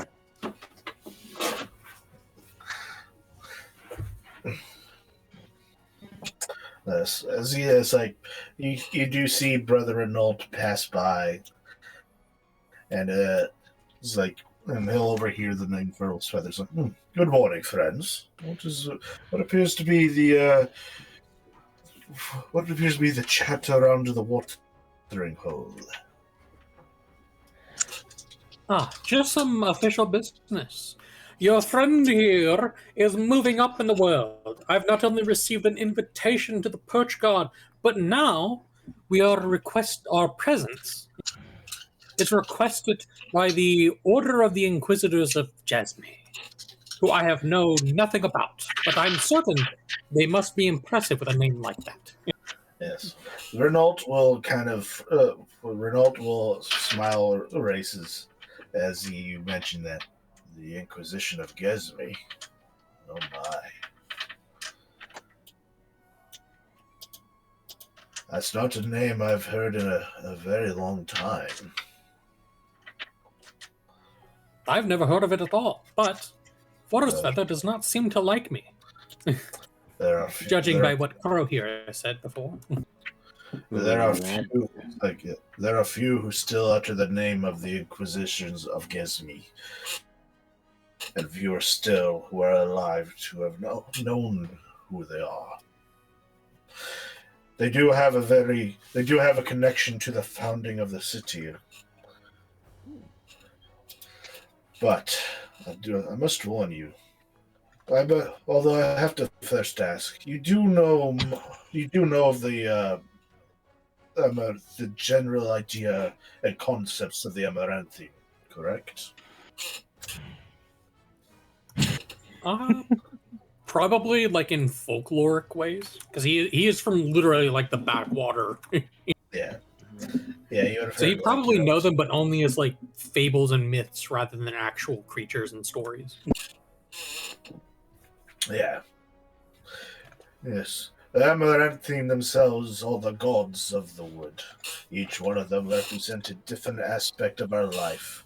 For instance, Ardea, the crane, the giver of life, whose wings spread and gave all breath to those of the great rhythm, and Titan, the Night Father, the god of death, who ushers all those who have long passed to the realm of the dead, where he resides.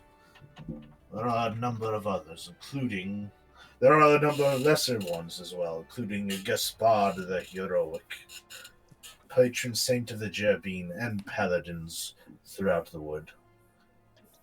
And then there is Gesmi herself. She is the patron god of knowledge. Rather, not really its acquisition, but more its protection. That is where the Inquisition gets its name. We here at the Holy Branch Temple believe that the Amaranthine have blessed the wood and are open to, and the religion is open to all who worship. The Inquisition, however, I believe is a more conservative group. Their views can be a little extreme. Mm-hmm.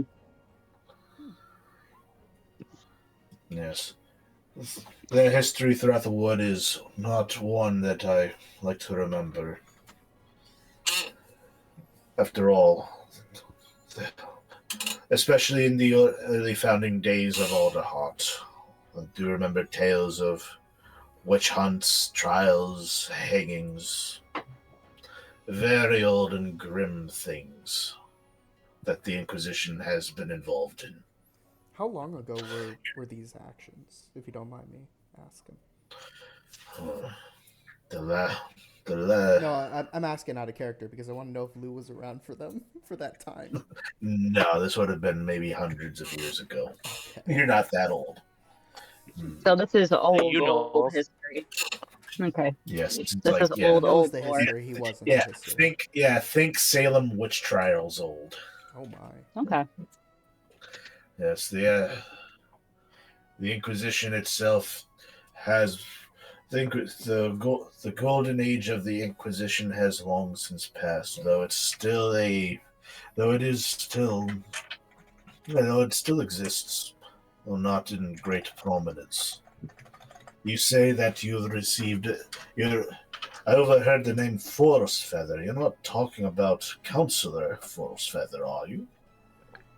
Counselor and Inquisitor. Oh my.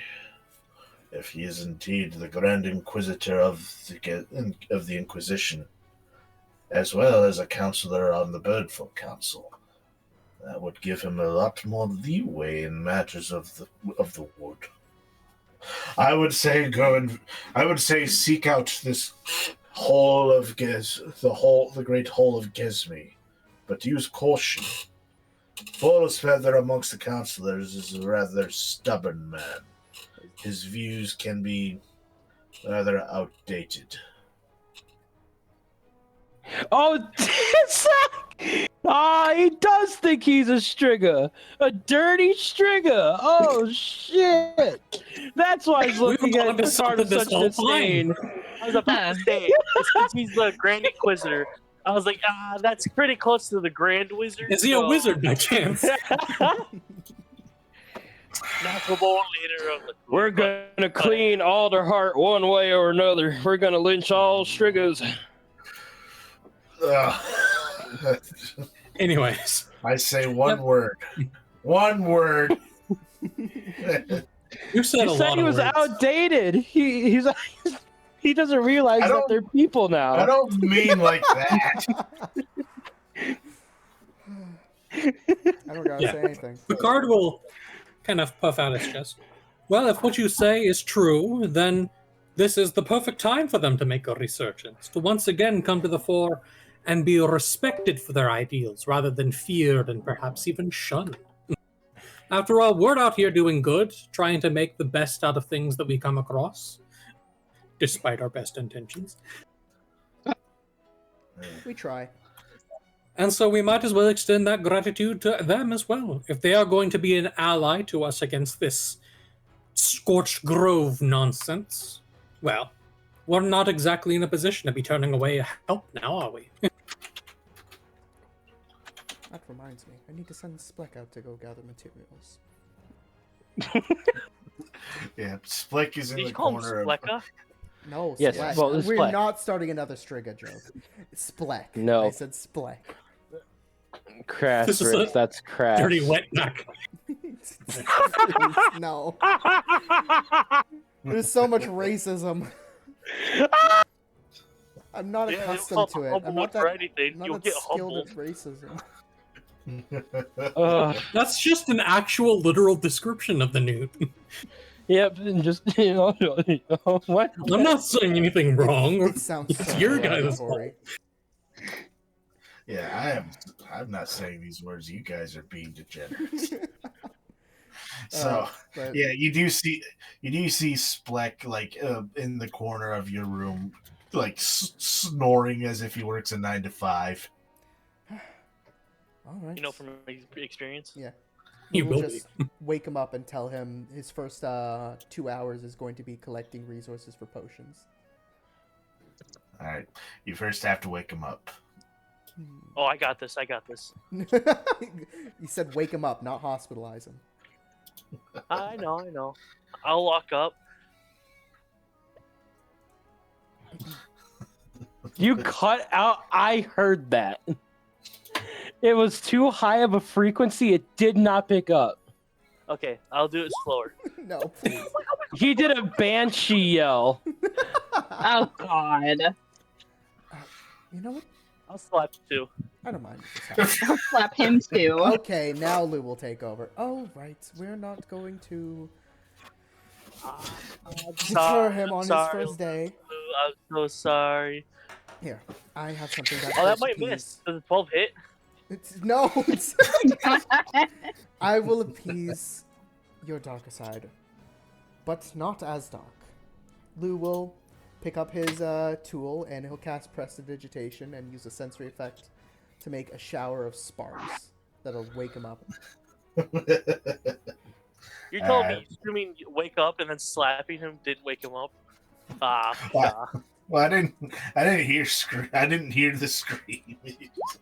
I think the noise suppression suppressed. I pretty much just yell "wake up" at a very high tone, very fast. Let's see. All right. So Spleck will kind of toss and turn. It's like 5 more minutes. Then I'll slap him. Ow!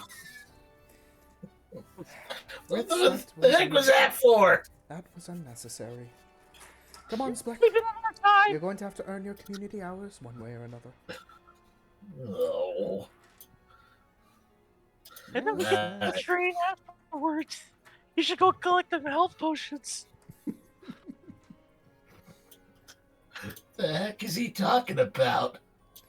Oh, For you'll your find out. For your first task today, you're going to go out and collect the resources naturally. No buying them off cheap markets, no diluting them, no finding shortcuts. You're going to make proper potions using proper ingredients. Alright, but I'm gonna need some money. To go out and collect the resources yourself? Wait, collect? You mean I can't just No, go out no. and buy them? No. You mean I have to go outside? Would you rather Ritz take you to the market? No. Oh, don't worry. Then, It's a really good day outside all of a sudden. then go out and collect It's so them nice naturally. out. Well, fine. All right. During the day, he's at fucking school. At night, he's in prison getting his shit beat. Oh my Are we god. gonna? How long are we? We're still planning to stay in the city, right? For a while now, yeah. Okay. So return to find us in 2 hours. I'm sure we'll be around here somewhere. Alright, couple hours. Alright, he'll put on his red hood and get his basket. What exactly are you wanting me to get anyway? You want mushrooms, moss? What? Does Lou know what it takes to make a potion of healing? Yeah, of course. You can. Yeah, you can just tell him to get regions that are meant for healing potions. A few muckroot and, let's say, herbs should help. We're going to make healing potions. All right. Remember, this potion's for yourself, so you better make it good. Well, no, it works by the amount of damage left over when Ritz punches you. And Pecora, you're going to be. So Pecora, you're going to be guarding Spleck so that he gets his stuff. Is that what you're Oh writing? no, Ritz could do that. Don't you worry. No. No. Yeah, Rich was gonna do it. is asking Pecora- her to Pecora's going Go with with him. Supercard. Yeah. Oh, okay. I've asked her to come with me to the perch guard. Rich will pretty much just make sure he's doing everything by the book. Okay. All right, so you'll go to the perch guard first, and Then then I'm probably the person that can actually outrun him. So yeah. So Renault once that said was be like the letter itself. Did it say where the hall was located at?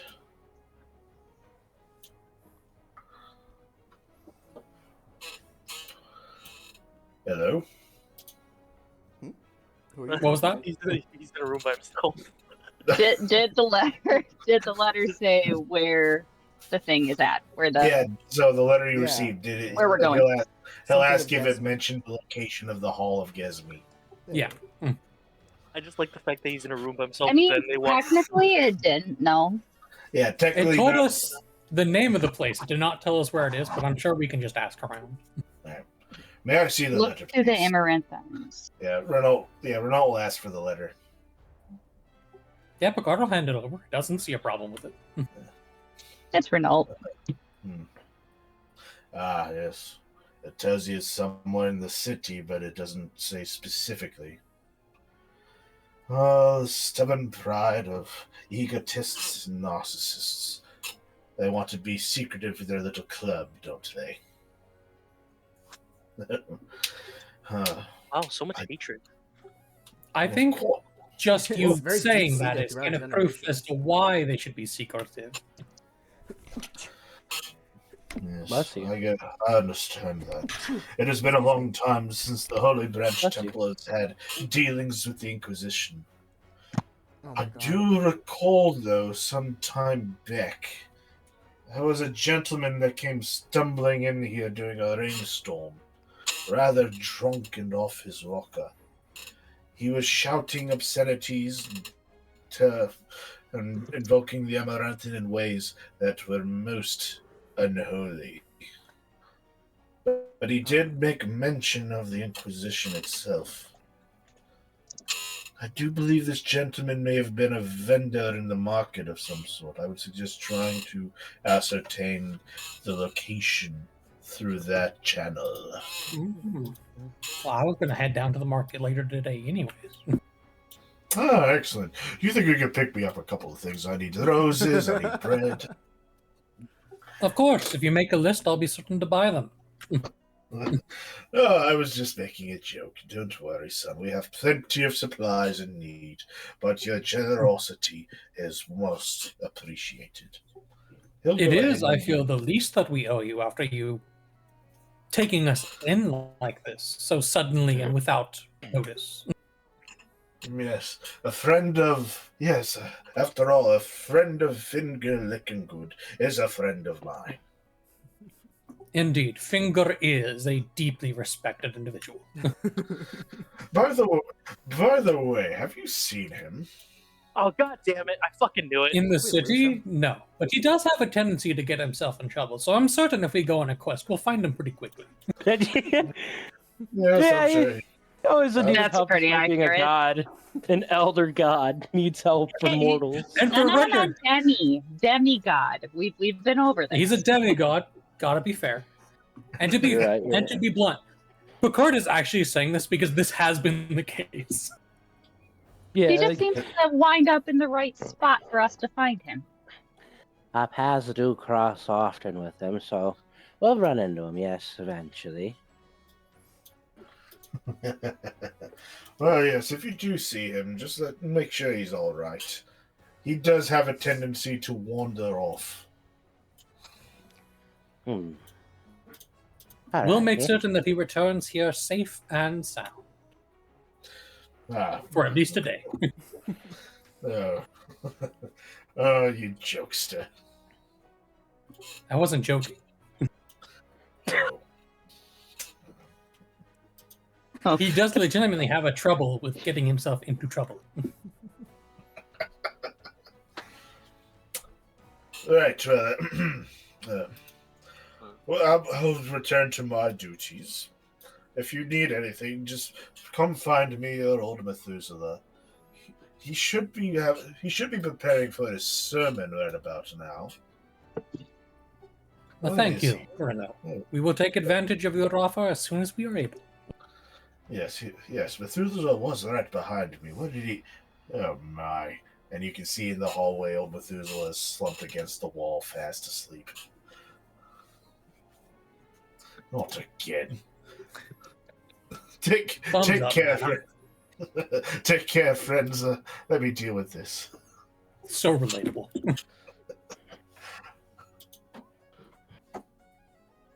All right, so we've got a couple of people that want to go to Captain Iris Friel and speak with her. So that would be you, Picard, and Pecora. The rest of you, what are all of you doing during this time? I'm probably gonna follow with Pecora and Picard because I would believe that the Perch Guard would have information regarding trying to track down Frey to return Well, not Freight. Fuzzy Boots. Oh, yeah, that's right. Sergeant Fuzzy Boots. Okay. Yeah, Made a Yeah. deal with the wolf. Gotta respect it. made a deal with the wolf. Don't we know where Frey is, though? Well, we know Frey, We that left her in we turned her Reach. in. yeah, she's being Yeah. yeah, so she was captured. You guys turned over into Winnowing Reach. Yeah. And you got afterwards. She should be getting picked up and sent to Aldahar. So I'd say, Oh, okay. yeah. So let's say the cart for that is already done. So she should be in the she should be in the jail, which is spelled GAOL. No. Yes, that is the olden translation, which would really be pronounced Jowl. Burn, perish. It's very close to goal, which is funny to me. Yeah, so then he'll join on that to try to return Sergeant Fuzzy Boots. All right. Yeah, Picard was also going to want to talk with Crow anyways. You can do that after you help out the wolf. All right. Let me see. I can bring up a map here. I'll be walking with Sybil for the first 2 hours. Oh, you're gonna stick with Sybil? Lou will come along. He has nothing better to do at the moment. I was about to say, so is Ritz like actively walking beside him, or is he following him quietly? He is on top of his shoulders as he walks. Okay, right, got it. Okay. He doesn't even have hair, and he's going to go bald. There you go. Just starts shedding his skin more and more, loses his tail eventually.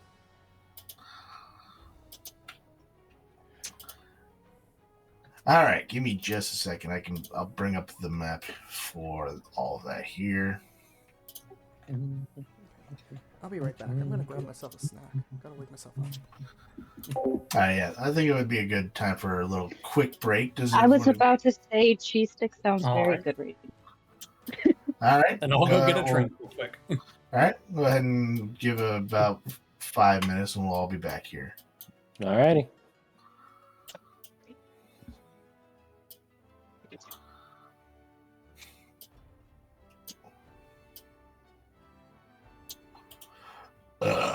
Oh, excuse me.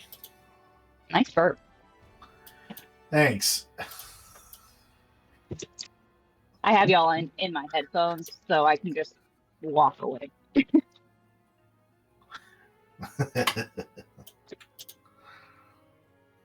Normally I mute before I walk away, but that didn't happen.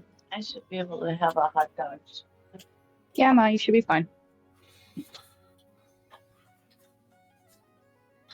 Hence why I said I usually mute before I walk away. There are wild encounters at large in the house.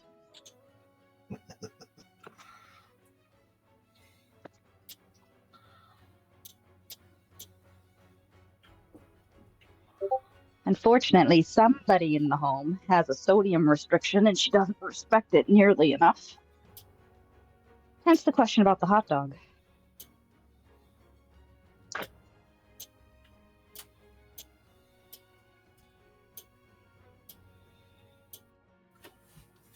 But yeah, Skater, when you get the chance to finish reading Pakora's backstory, you'll have to let me know your thoughts. All right. Also about my other question that I sent you before that. You want to be a wolf. No. The secondary character in case Pecora dies. Yes, but there was more to it, and I know that you're not comfortable with homebrew completely. So it's one of those things where I could always mock up a sheet and you can decide if it's acceptable or, I go back to the drawing board from there. Assuming that it's ever actually needed. Yeah, we can discuss that probably in a little while here. I'm gonna go ahead and get something to eat myself. I'm getting a little hungry. Sounds good. Yep. So I'll just step back here a little bit. Be right back.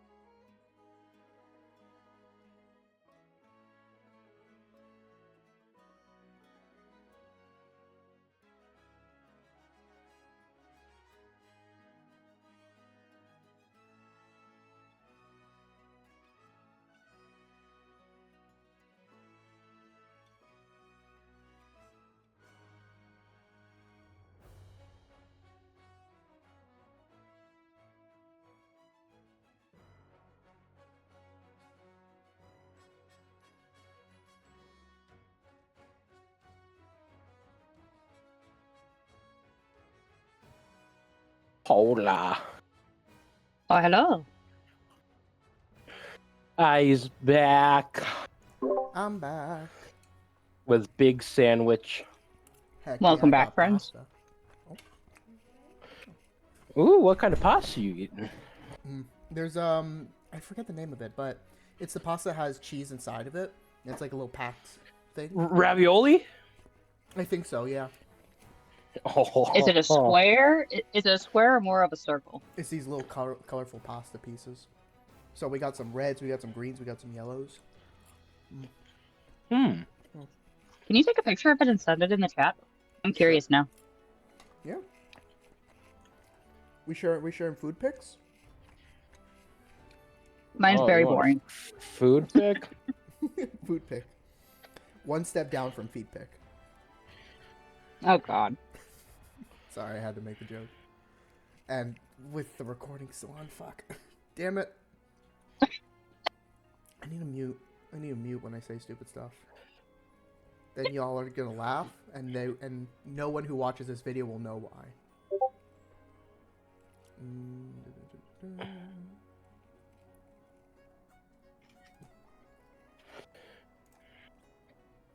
No, not there.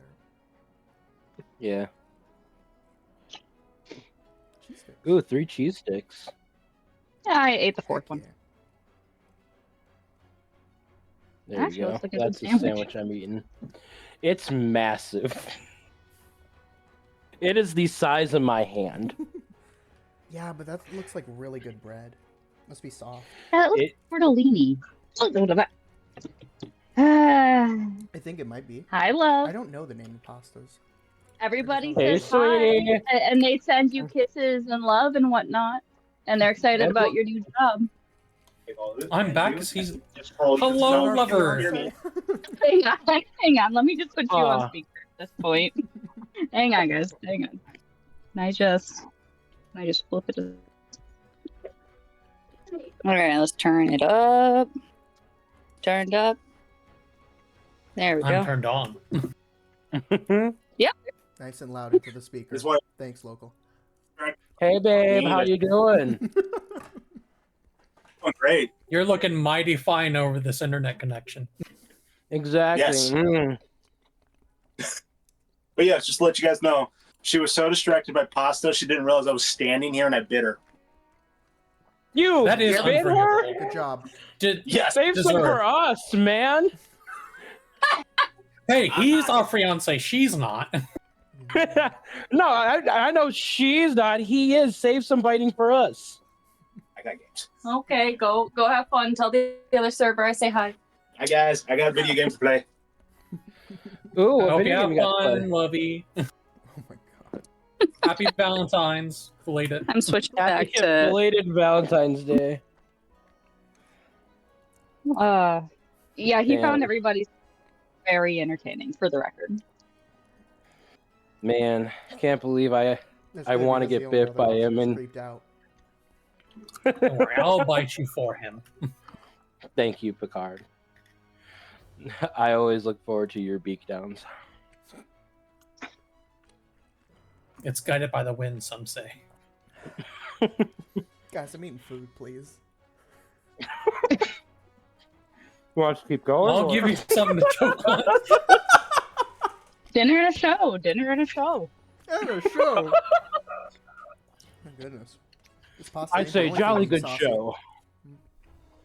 Jolly. Is it dinner and a show or dinner and a chode? Hey, local. Yes. Did you want to interact with Picor without Crow there? Because Crow could just, in his free time, go. That way, if you. I mean, if you wanted to. to get involved, sure.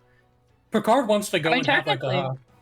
a talk with everyone in the party because he's already had one with Lou. It was a good He talk. wants to talk with Picora and Crow individually about some stuff. He's waiting for Ritz to show something to the party that he's wanted to talk about his background. But as soon as he Okay. does, because I want to talk with Picora about the discomfort she's been exhibiting throughout the city. Mm. Oh. And potentially give her a way to kind of include herself on the goings on instead of just party shenanigans where But she's party basically being shenanigans dragged are fun. along. Okay. And then I it's just gonna wasn't want sure to if you talk wanted to to go Crow for about his magic-y stuff because something ain't adding up there. Interesting. And he's Something still a ain't little bit adding too up scared there, to you approach say. Ritz. There's some very dangerous Yeah, well- things going on. Well, sorry, Picard. Your lover has some secrets in their closet, some skeletons. Don't worry, I'll get you out of it in quick enough time. Oh my. I will open the door just as you have opened my heart, and I then shall open thy legs. Okay, so we have decided that Crow's the top, yeah? Probably. Yeah. He gets real nasty at times, huh?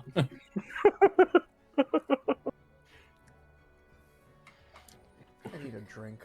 Oh, This is entertaining. we've done it. We've moved the trigger to alcoholism. I did that years ago. What, did he send a picture in the chat of beer or something? No, he was a part of one of my campaigns. Oh. He said he's gonna go get a drink because of our flirting. Oh. Yeah, that makes about sense. Yeah. Which is just proof that he's not good enough. He is really just a bigoted old man, huh? He can't accept our flourishing Exactly. love. Him and Foros Feather should get together. Foros Feather hates Strigas, and Lou doesn't approve gay marriage. What? He probably hates humble folk, not strippers.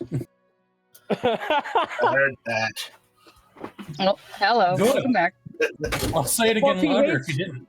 If he hates humble folk, then he'd be looking at Picora and Lou because they're humble folk and we're. Yes, but I'm associating with them. Which would Well, take then why is you he not looking at technically, Crow so, though yeah. that way too? Because He's you're a looking at mess. Crow though too. he doesn't. You're need- this hunchback little crow with a coat of quills and turn into a monster sometimes. What can I But say? I have a feeling it's far more that I'm just I'm a humble little peasant who's claiming to be all noble and virtuous is probably his problem. I'm rising Mhm. above my station, like all strippers do at one point or another. I'm getting uppity, as the old folks would say. All right. I Getting just figured uppity. I'd ask you. That way, if you were looking for a moment, because I wasn't sure if you were wanting to talk to both of us at the same time or not. Yeah, I have no problem with you coming along and getting involved in that conversation because it's like you come around. it's something I'm fine with You bringing meet up for Crow too because he does not seem to be at ease too much in the city. You meet Forest Feather, and you just hear this.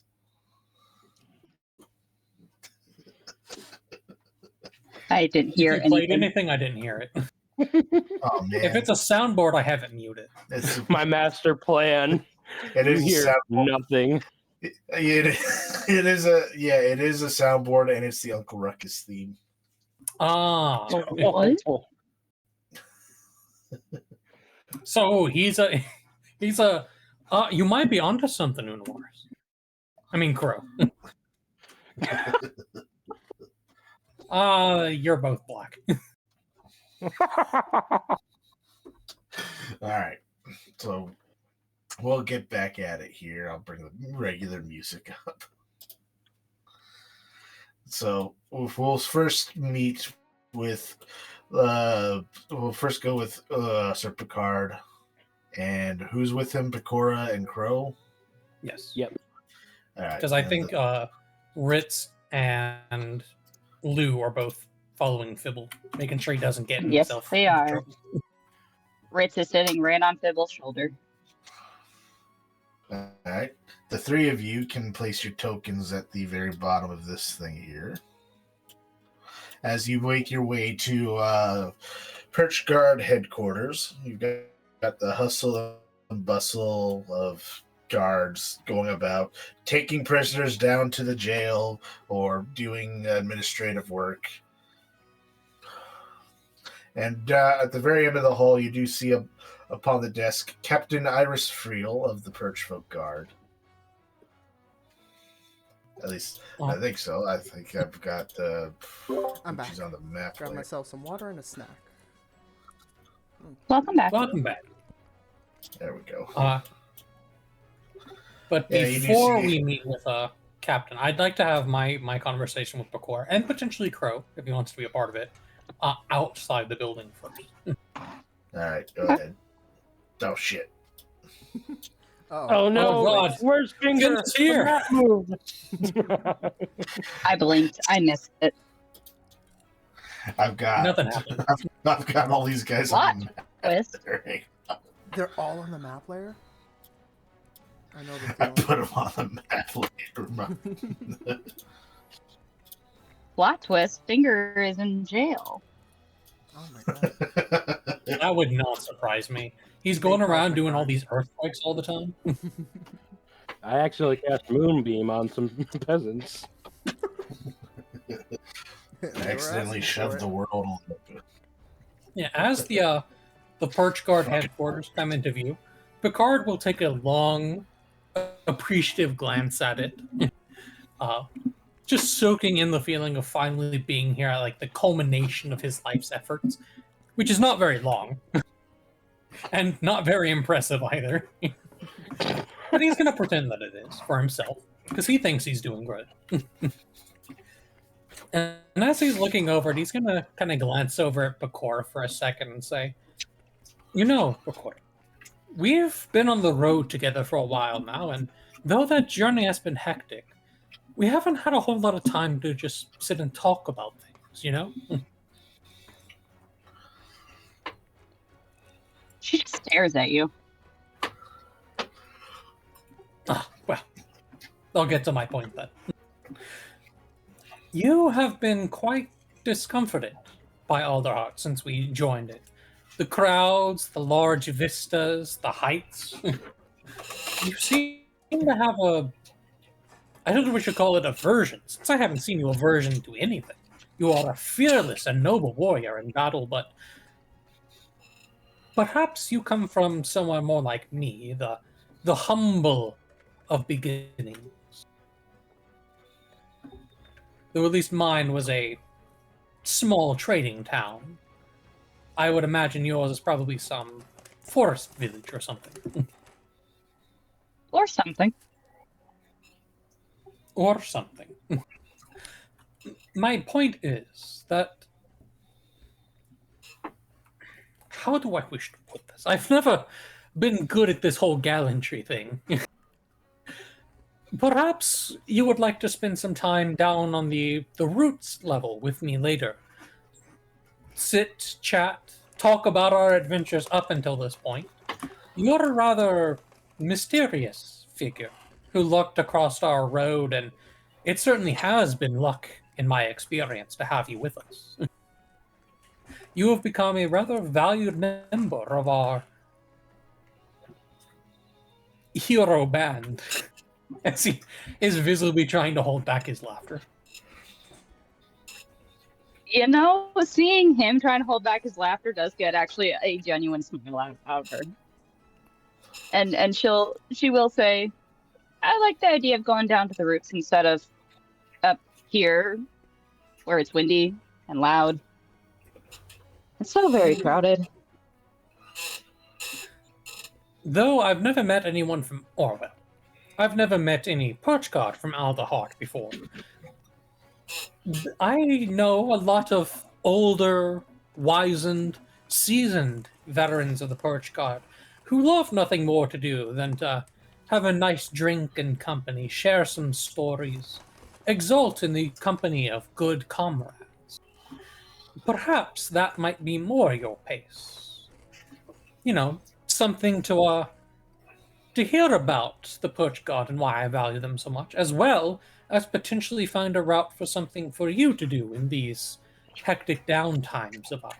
You know, when the hustle and bustle of the city is too much, you can have a sparring partner with people who would love nothing more than to teach young adventurers going out into the wilds. I would certainly, or I did certainly, learn much from my old teacher after all. Perhaps you might enjoy the same. 1 second. I want to see if she'd pick it up.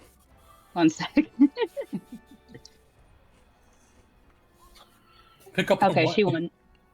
The fact that whether you're meaning to or not, you're sounding like you're trying to recruit her to the Perch Guard. But That's not she out would of not. character, no. No, but she is gonna say, out of all the things that you mentioned, it's you really like your big words, don't you? Well, when you come from a family of traveling merchants, you need something to make you memorable in the eyes and ears of the common person, you know? Have something that people can relate to you with. Acts of deed, well, you can ask Lou if you ever want to hear about my efforts at improving the neighborhood. He will gladly tell you all the kindest things about me. He can give you many examples of how I try to do good for the community. But for myself, I've taken it upon myself to learn as much as I can, to become as, maybe not intelligent, but certainly as cunning as possible, as charismatic for the people around me who, abroad, don't have a voice for themselves. Being simple farmers or repairmen or wagon brights. They don't have anything to their names, beyond their names. And so they need someone who can speak about those names and efforts with a more generous, educated tone. Though I have to admit that my skills lately have not been as proficient as I was hoping they'd be. Didn't say that.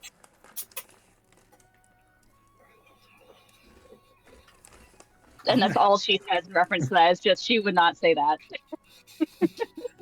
she does not give a whole lot to feed off of. You'll have to meet the man who actually taught me how to. Well, I can't really write very well, but to read and to speak. Sir Jacob, perhaps if we ever make it out to Brackenmill, I can introduce you to him. He's a very fine sort, very wise, and a good friend. The stories he'd weave for us at nights around the campfires when those dark shadows begin to creep in through the forests. Those were the things that kept us through the night as a community. Gave us children something to hope for with dawn.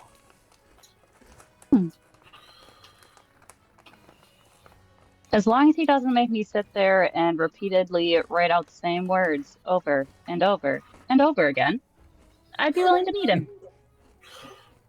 A is for apple. B is for barber. Well, you certainly have a talent for speaking yourself. And a connection to the Amaranthi. If I'm not missing my guess. You have some form of magic, and it doesn't seem too far off from mine. Certainly isn't latent with holy words and such. Sir Picard will remember his childhood youth, not filled with going to school like all the other children. He trudged through the forests and in the rivers, lifting up rocks and sparring with a man 3 times his size. In the snow. Up and down In the the hill. snow. But uphill both ways. So when you mention her magic, she will say, "Yeah, mine just kind of decided to show up at some point. I needed it when it did, but it just showed up." Really? I have to admit that I'm rather envious of that. It took me years in order to actually learn any powerful words in order to activate my magics. Oh, don't get me wrong. The rest that I can do took effort. Where it started on its own.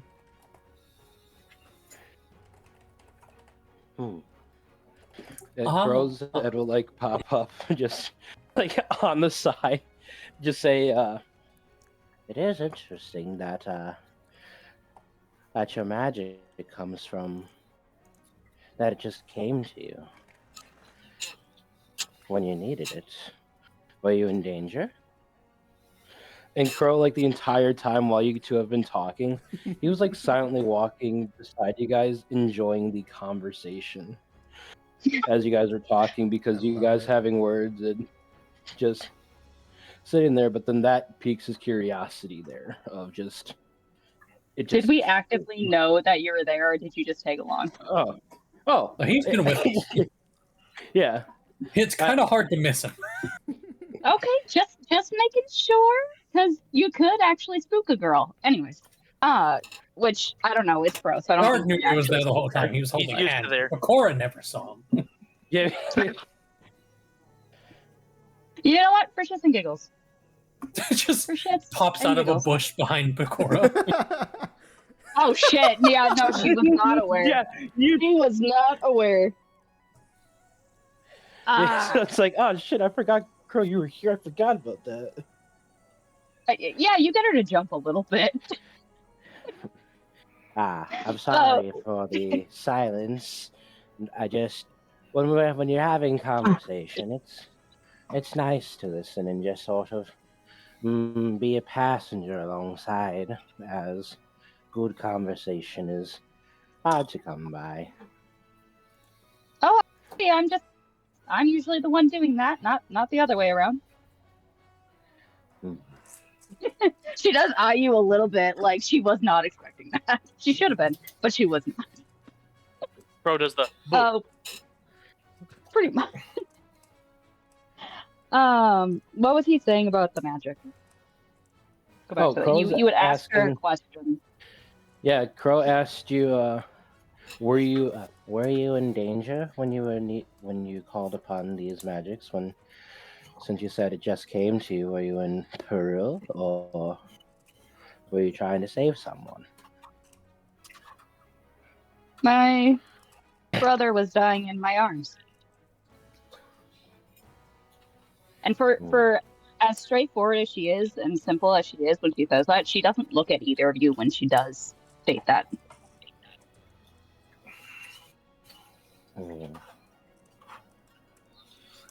He didn't die. Just, like I said, it showed up when I needed it to, and when others figured that out, they decided that I needed to grow it more. And hence where the effort comes in. Ah. A natural awakening of some kind. He says, and if both of you have like a even average insight, you can tell he's just spouting off something he probably overheard in conversation once. Trying to sound smart. Yeah, Smart guy, just passive insight 15. I'm just yeah, you know what? Cool. I'll let him have it. Natural.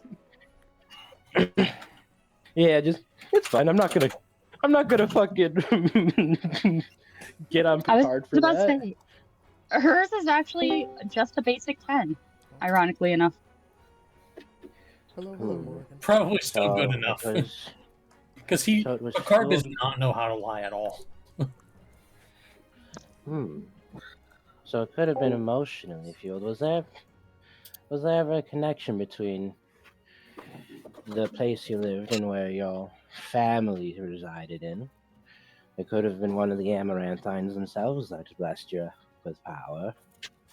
Or maybe the land itself, hearing your cry. She just kind of shrugs and goes, I mean, maybe. Just after that, I could, she just kind of like pokes Picard in the shoulder and then says, heal, I guess. I don't know. No one really explained that part. I mean, I'm sure they probably tried, but I was a little busy. I was just a little busy. Well, it's good to see that you're using your magics for good. The amount of times that battle has almost claimed us is quite a bunch, and the fact that your magics heal those wounds is very nice and comforting. Whatever avenues you seek to try to get more powerful, and you would like assistance, wouldn't mind trying to help you find a more direct way or understand it better. Appreciate you, Crow. Indeed. And though my efforts are probably to yield even less results than his, considering I know very little of magic outside of the bardic talents, I too can offer you at least my skill with a blade, if nothing else. I'm proud of that, at least. However, he'll kind of pause for a moment, his beak turning upwards in a grin. However fond you may be of few words.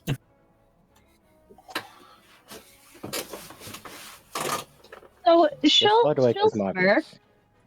I was about to say she'll smirk and say, out of all those words you said earlier, your offer to spar was the most interesting. Indeed, it does seem that so he's gonna kind of look down at his side where the new enchanted blade can be found. It's a shame that I spent so long trying to master my talent with rapier and short sword and dagger, aiming to face down villains and monsters, and now that I'm actually doing it, I find that it's not nearly as glorious or even likable. Not nearly to the point that I was hoping for. Stories tend to skip over you ramming someone and them taking a few seconds to gasp out and die. And they never mention how they defecate themselves either. And that's the difference between the storyteller and the survivor.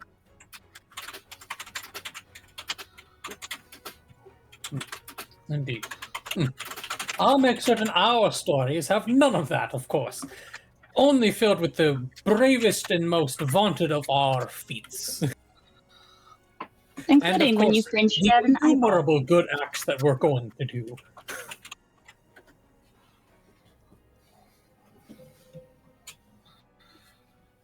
Was that before? I think I talked over you. Oh, you did, and that was okay. I'm debating on whether I should repeat it. Yeah, I'm gonna repeat it. Somewhere in there, the phrase of like the time you cringed at an eyeball at the end of your sword popped up. Yeah. I brought that up to Lou, and he made some good points about that. It was really, really gross. He's gonna actually shudder at the memory, the splotch that it made when it hit the ground. You have to be so descriptive. Yeah, So, the yeah, battle was interesting. Yeah? Yeah. What? It could have been worse. It's unfortunate not all eyeballs are like fish eyes. Well, You know, we I mean, don't they have to kind keep of are talking if about you eyes. stop them, but do you legitimately interrupt her with that? Yes, because that was actually very dramatic for him. I'm just gonna check a thing real quick. Hang on. He's Okay, not yeah, gonna she'll like stop talking stop about it. you, but he is gonna just quickly be like, "We can stop. We can stop." I was gonna say she will actually catch Mississippi. that he's uncomfortable and stop. He's trying to cover it up, but he is not doing a very good job because this is his first like actual adventure of any kind, and it has not lived up to his expectations. I guess What? in that case The she'll actually hasn't lived up to your expectations. she'll I actually take that look as- at Crow. She'll look at Crow and repeat herself. The difference between the storyteller and the survivor. You said there's between the storyteller and the survivor. Ah. Well. I guess it does suppose if you're getting it secondhand or firsthand when it comes to that.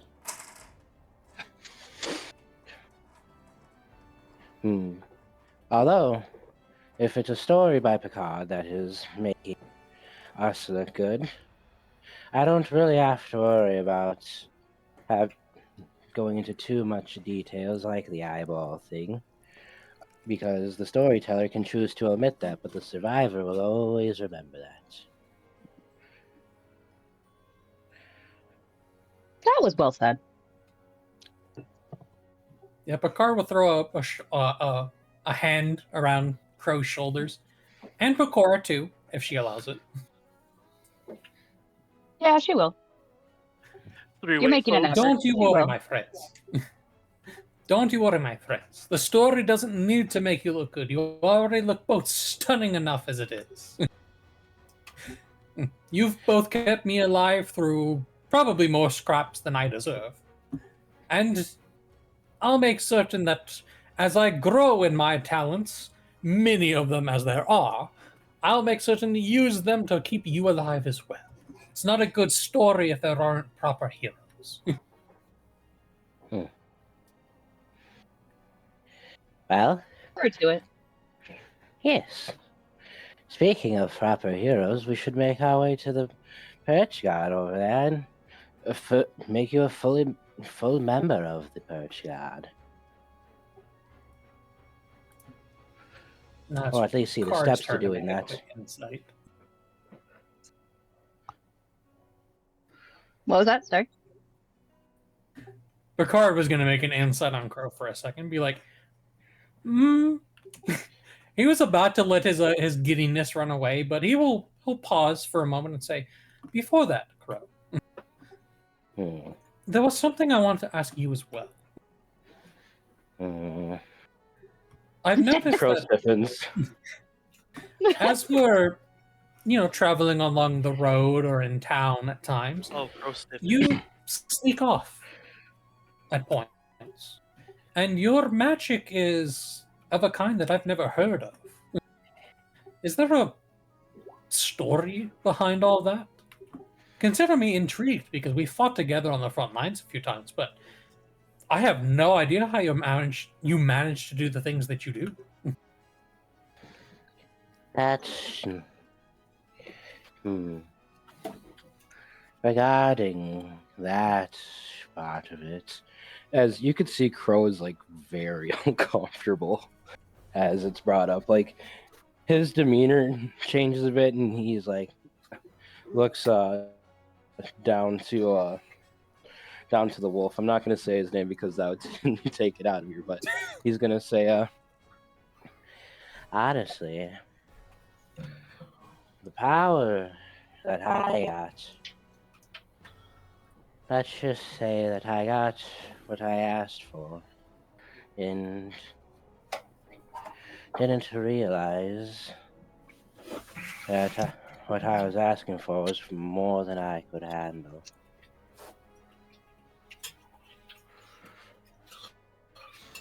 Magic has always been something that was an interest to me, but when you couldn't really wield it,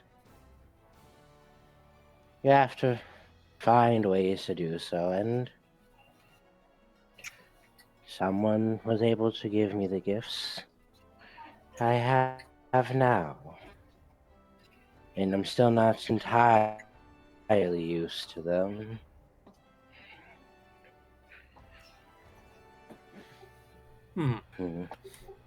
Is that so? Fine. Since both of you seem to have things you would rather not discuss at the moment, I won't pry. So instead, allow me to regale you with one of my epic tales from back home. Snooze As he's gonna just keep his arm around both their shoulders as we stride over to the perk bar, just bragging about some very clearly just fake fight that he had against a bandit. Because you already know that his first match with against bandits did not turn out very well. Yes. All right, yes. Interesting. I was about to say, Pecora will actually, very similar to how when Lou would distract her with stories, she's just as fixated as you do this, even though she has a good idea that it is simply a story. Crow knows that it's fake. He's got a stacks of insight. Yes. Interesting. Excuse no, me. Gator, no, don't die. No, No dying. Killing him with friendship. No dying. I've been I didn't realize he was just like me. Excuse, hang on, I gotta mute this. Oh. But is there Good effort, though, local. Good effort. It's just the two most awkward individuals in the party. Yeah, but you got a nat 20 on that. Yeah, he as soon as that subject comes up throughout the conversation, just straight uncomfortable. Yeah, which is why he's gonna move past it. He trusts the both of you at this point. We've all almost died together on the front lines. Several times now. Pecora knows a little more, but that's because she actually has been with you on this. Yeah, she's been with me a lot of the time on this. We met in Purgatory. Just happens to be. We literally did. I forgot about that. And Picard has picked up on that, but all right. You go ahead, Elizabeth. So three of you stride into the Perch Guard headquarters, and you do see several guards milling about, performing administrative duties. And on the other end, by the desk here, you've got Captain Iris Friel of the Perch Guard. Yeah. After he disentangles himself from these two, he will stride forward, and if there's a functionary-looking type, we'll ask them to speak with the captain. But if there's nobody available, we'll just stride up to good old Captain Friel himself. All right, this one will walk over.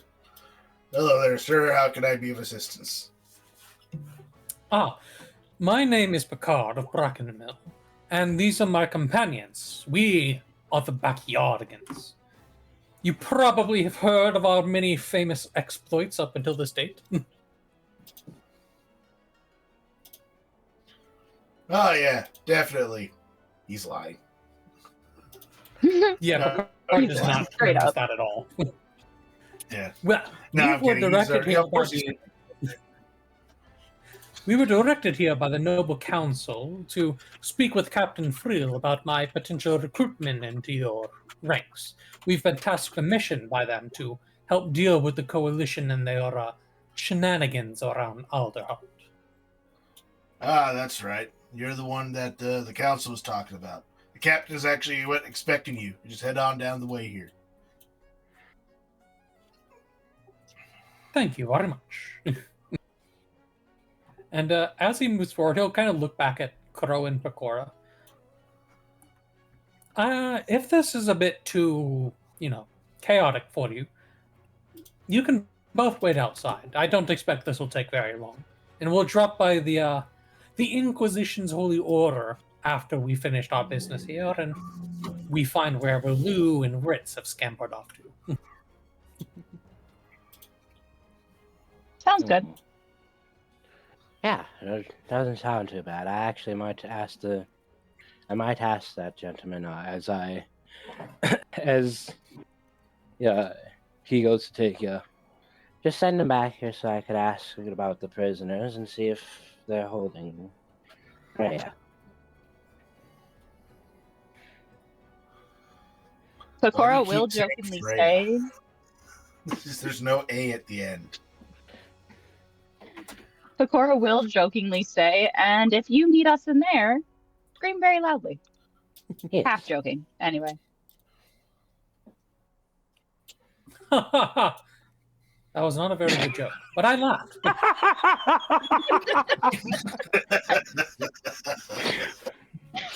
wasn't a very good joke. Now, walks away. Yeah, Picard likes to think that he's very, charming and stuff, but he's only got a 14.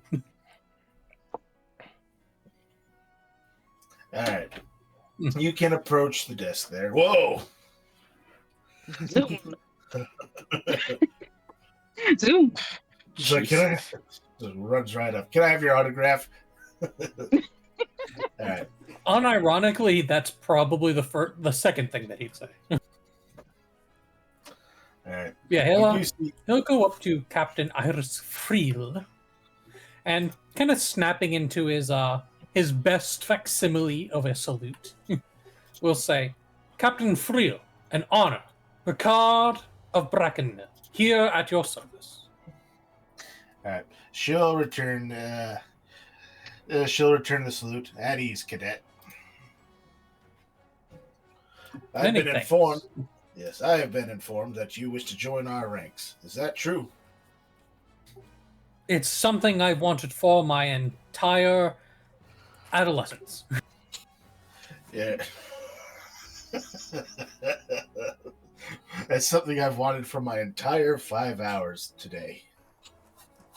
Well, it's only been, 6-7 years since he actually, met and talked with the perch guard.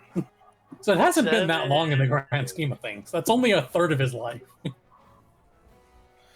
All right. He's still super young. All right. Then let me ask you this. Do you got what it takes? Are you ready to throw yourself into the fire and face off against all kinds of hooligans, ruffians, and dare I say, ne'er-do-wells? Does it count if I've already done that on a few occasions? You have? Indeed. And he's going to go, just without any embellishment for once, is just going to be a couple bullet points of the things that we've accomplished, facing off against some Scorched Grove things, beating up a forest prowler, taking down a ton of bandits and captains. Just super straight to the point, yeah, I've done these things. I don't know if that's good enough.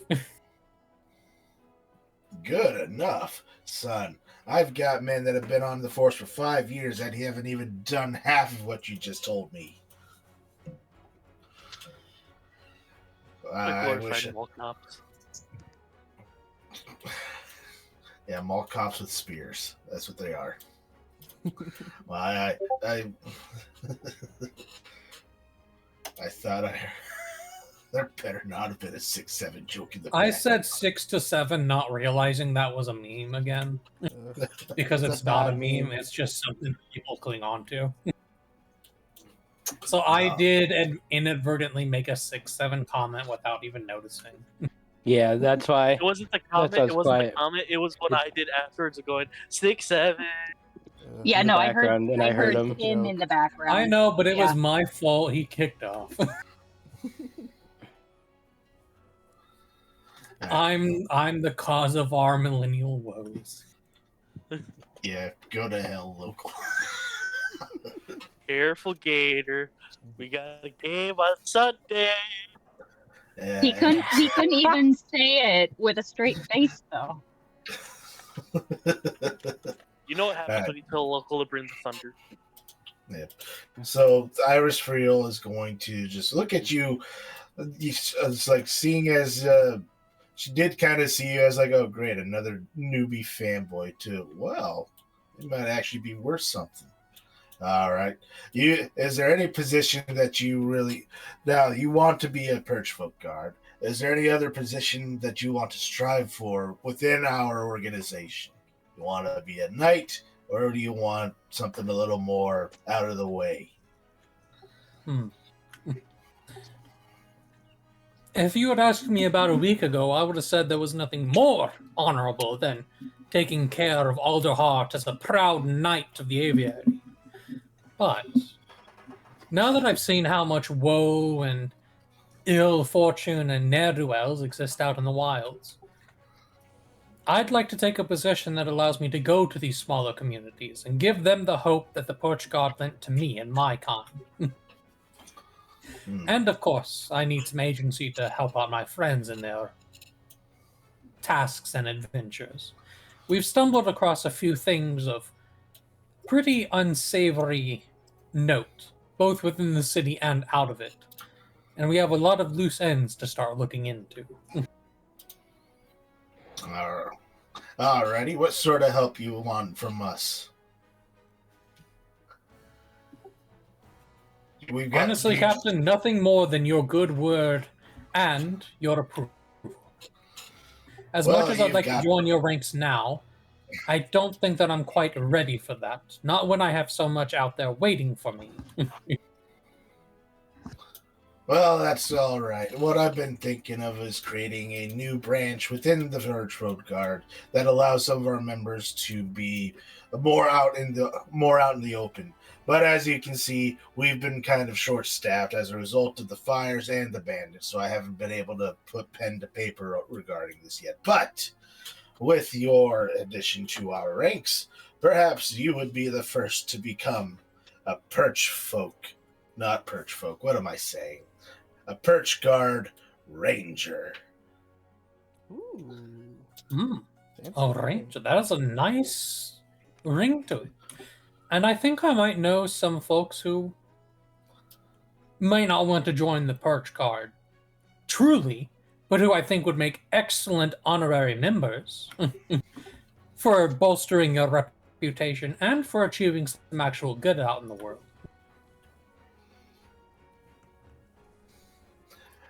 And who would these individuals be? Certainly the people that you've come in with. These two, yes, as he'll point back to the entrance. Over there is Bakora and Crow, two very capable fighters and friends of mine. I have two others, but they're not exactly fond of the city and its reputation. So I don't think I'll be able to talk them into joining. But these two, I think, would make a strong candidacy.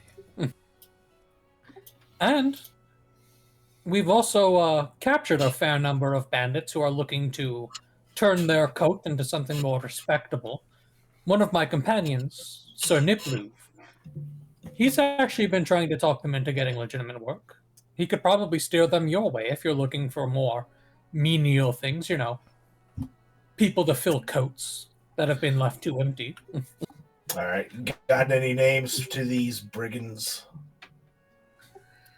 Picard. No, he doesn't remember any of them. Well, you Because got. he's just like, oh, they're just bandits. Because he doesn't really care about them. No, Captain, but my friend Diplouve does. I'll direct him over here later this day. All right. He can give you some names and perhaps even ways that they can be useful. He's talked to quite a few of them. All right. Well, we try our best with the bandits. The vast majority of them are reprehensible pieces of crap. But a few of them do show. A few of them do show promise. We just got a prisoner in that actually says that they were captured by you guys down by Winnowing Reach. What was her name again? Ah, yeah, Frey something or other. Oh, yeah, we were the ones responsible for catching her. Yes, she attempted to attack a merchant on the road, and we stopped her. This is actually her sword. She's gonna pull out her short sword. I was wondering why you had that on your hip. Now that answers my question. We also managed to defeat this very large, loud, and odious individual. Beer belly or something. Beer stain. I know exactly who you're talking about. Thank goodness he's dead. That's one less rogue vagabond that we have to deal with, thanks to you. And perhaps one more. Picard, even though he actually did, Kerr never said anything about not telling other people, right? Because we're definitely gonna fuck over the Godfeather at every step, right? Please, for the love of God, do. I just want to make sure that I'm not about to step on like Crow's shoulders or toes or whatever.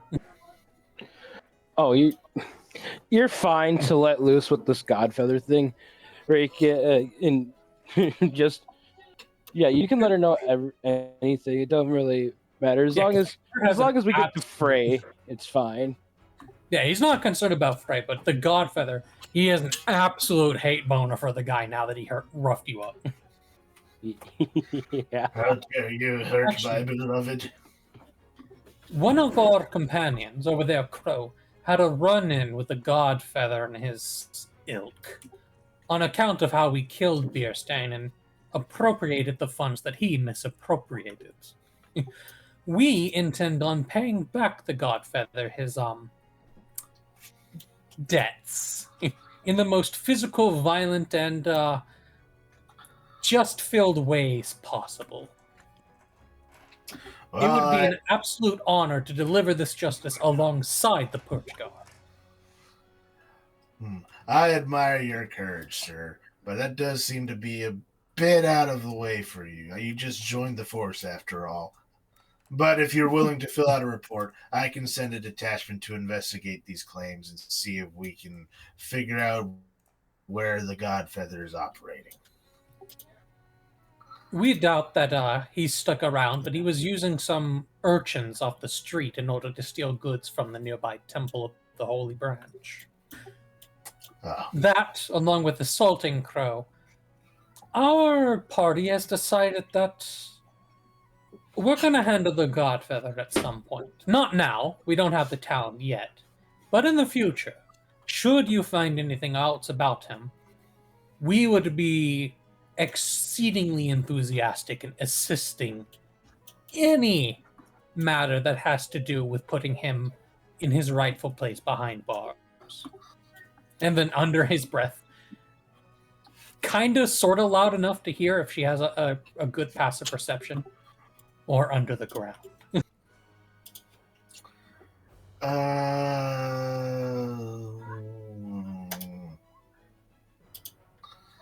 Yeah, that's that's probably good enough because he thinks that he's only saying it in his head, but he is so just furious.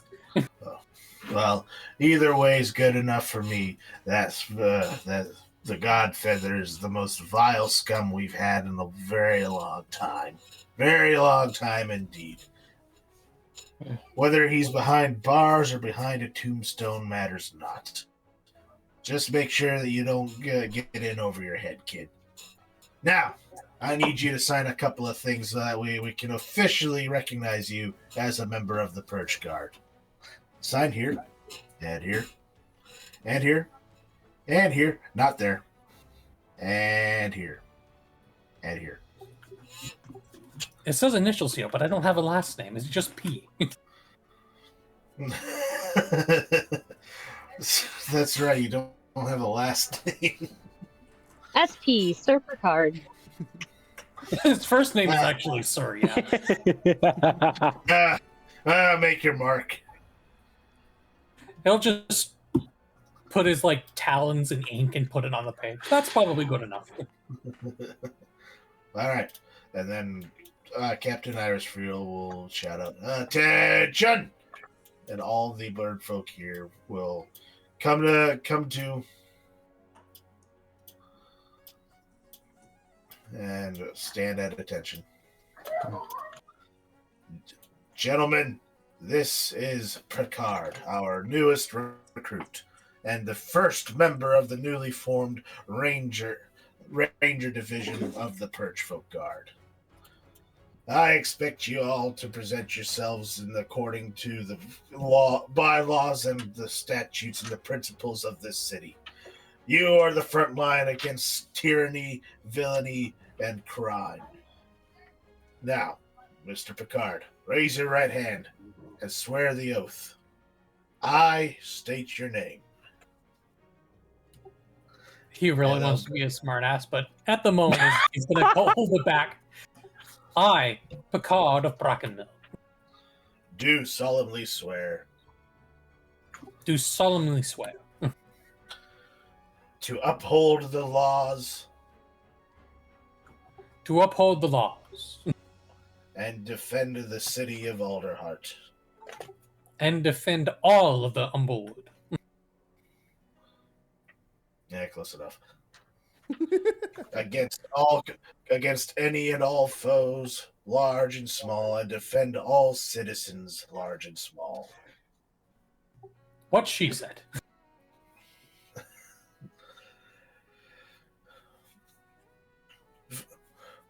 All right, you're in. The guards will start. Then the guards will applause and like pat you on the back. Welcome aboard, kid. Yeah. This was like, you're gonna fucking die. The card will very unhumbly accept their praise regard. Chest puffed out almost like he's bending backwards now. But he will look over to the captain and say, about these laws and codes of honor and conduct, do you have a book that I can buy on that? Because I don't actually know them. That's right. Yeah, we'll get you a book right here. Perkins, go grab the... yeah, go grab the city statutes and code book. Yes, sir. And Perkins will be like,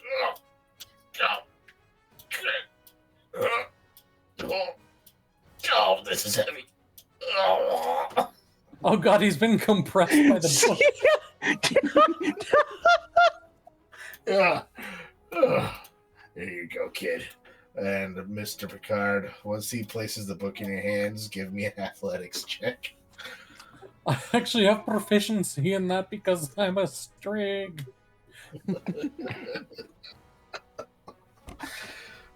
That's an 11. You're barely able to hold this thing as is quite literally the size of several bricks stacked together. It's like this thing is huge. You give that a good read. The captain will be like, "That's some good light reading for you. Give that a good read when you can." Reading, huh? Absolutely, Captain. It's the spirit that counts, I believe. Which the book can break. Yeah. You also compress a little bit.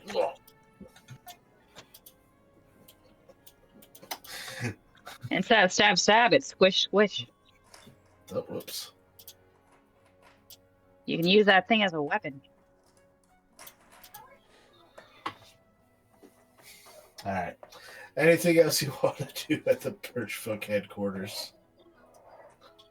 Other than, pass by Pecora and Crow, that they should, at the very least, consider joining this new Ranger divisions. You'll be, right after Picard in this, unprecedented formation of a new division.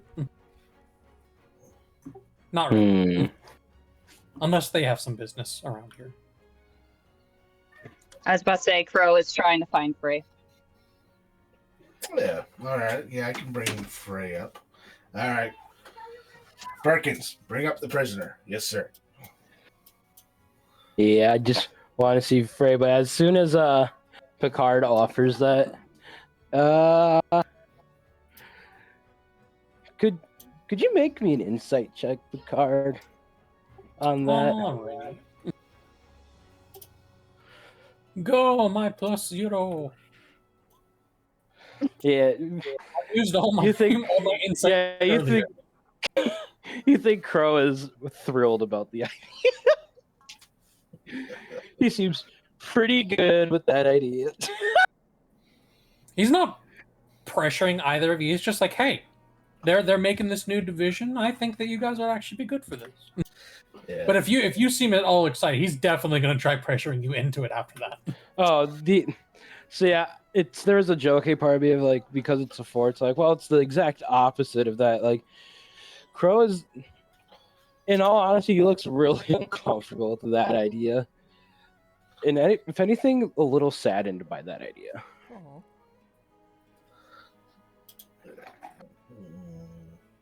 Fortunately, Picard does not pick that up. Yeah, you don't pick up on the sadness there.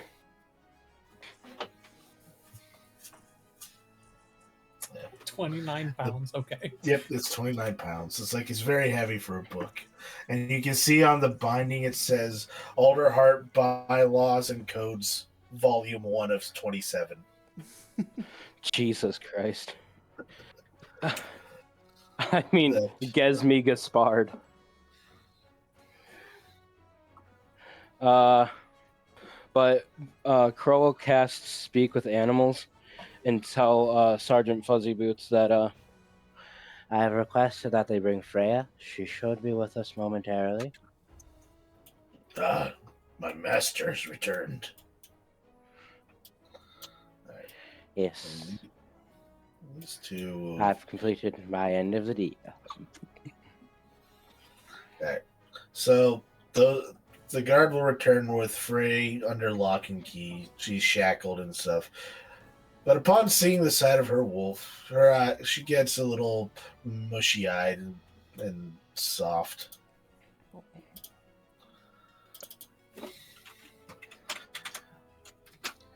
He requested to speak with you. Well, to come back to you. Found him at a camp, and he said that you were his owner. And I figure I'd do a kindness by bringing him back to see you.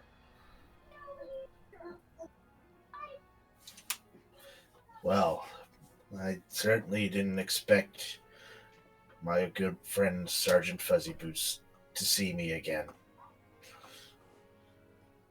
Thank you, I suppose. I mean, I guess, I don't know.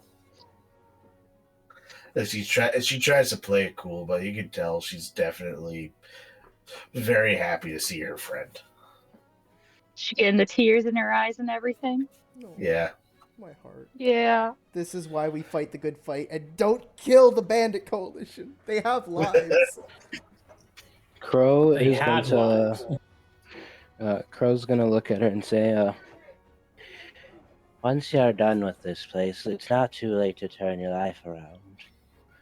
After all, there's a lot of beautiful things in this world, and if I see the way you feel when you see your companion here. Yep. This one is volunteered to be on a work release program, says the guard. Yep. We're gonna be putting her to work at Eliza's Emporium here in Alderheart. It's a new shop that just opened up.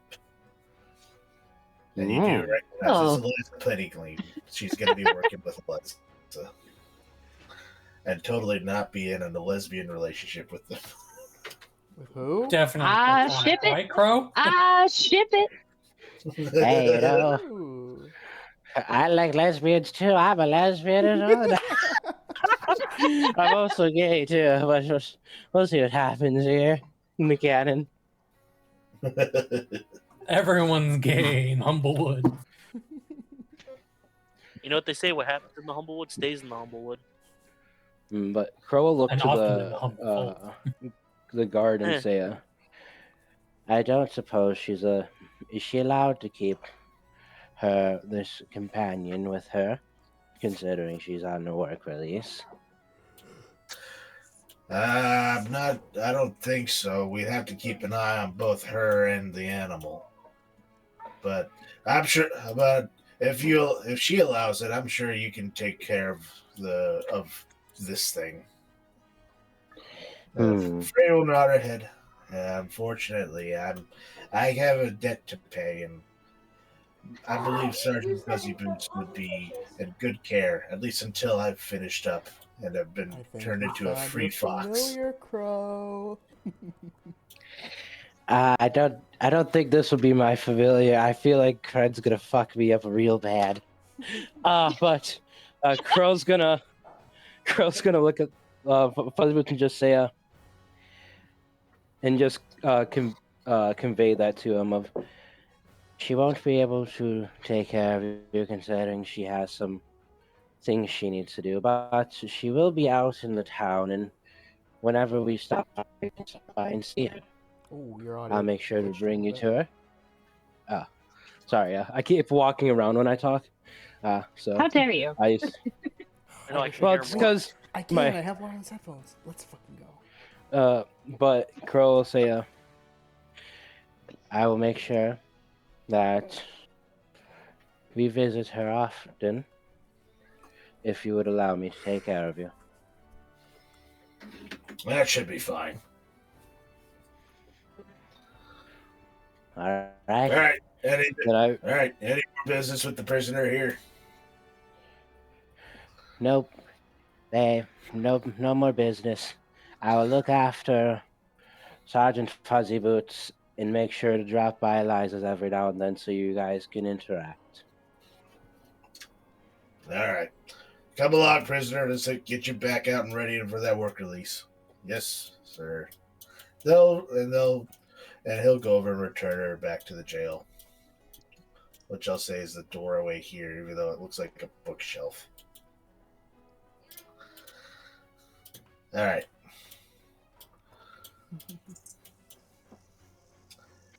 All right. Without further ado, we've got Ritz and Lou that are helping Spleck find ingredients. Unfortunately, Spleck is more the fast-talking type and not the root around in the dirt looking for stuff type. So he's not really able to find a lot of things that would be useful. Actually, you guys got to kind of help him out as he's being scavenged by a bobcat. I'm sure he'll get better at it. Ah!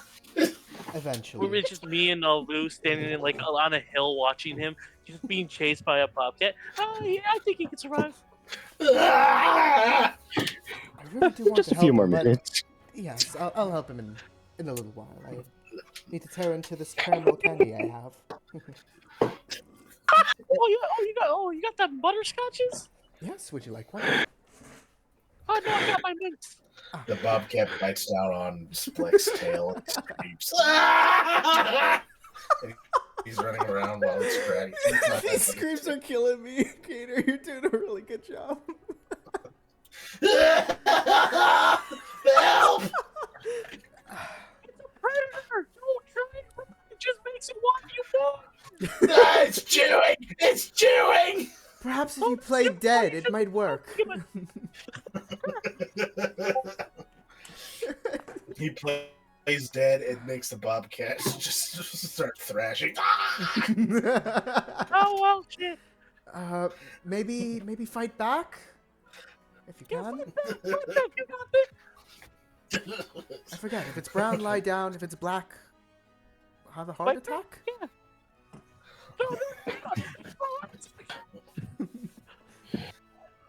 If it's white, don't even put up a fight. Yeah. If Eventually, it's white, strip. Ah, yes, yes. eventually the three of you do return to the city. Splek very much wait. the There worse is for wear. me and Ritz Oh. did want to have conversations too, All right. if it's okay. If it's okay with the DM. Yeah, Okay. All right.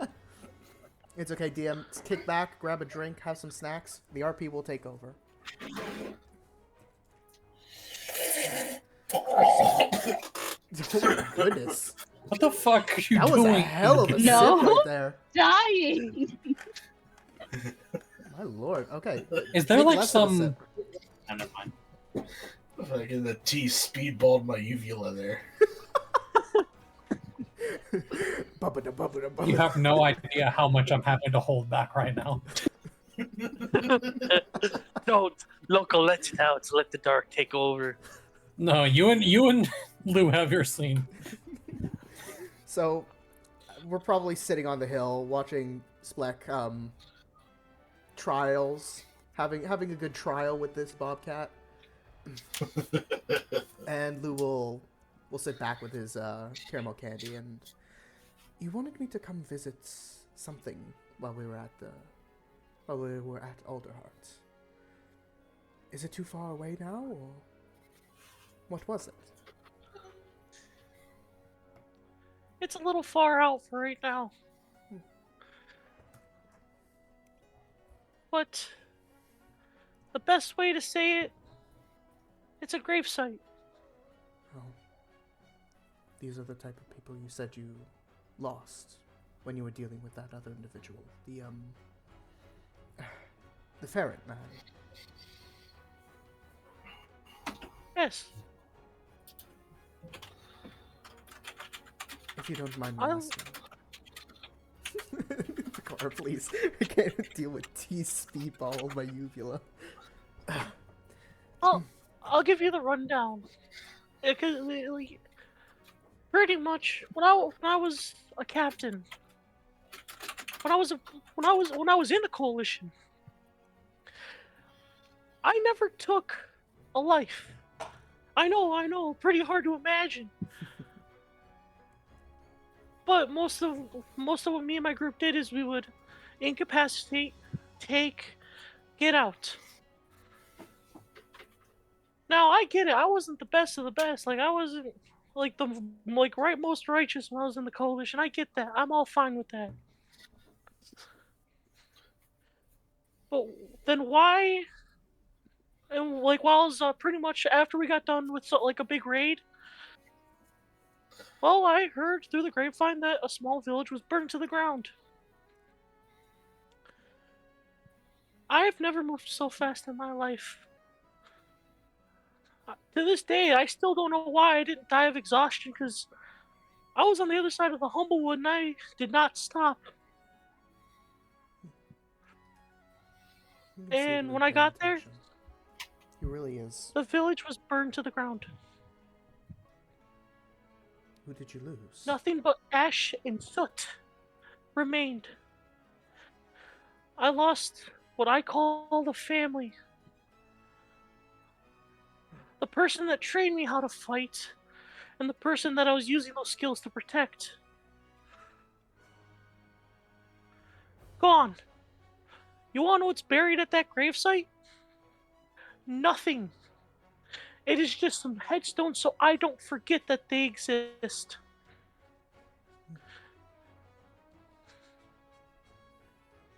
So I think I have a little bit of righteous anger to go and try and dismantle the coalition, because the coalition is just built to do whatever they want. Now, when I joined, it was more about being the free spirit of, well, We don't want to be oppressed by rules. Now, it's if you stand against, you die. I can understand that, my boy. When I joined the Coalition, I was only merely a tool for them. I would build their gadgets, I would create their devices, and I would remain in their hideouts. I never took a life either.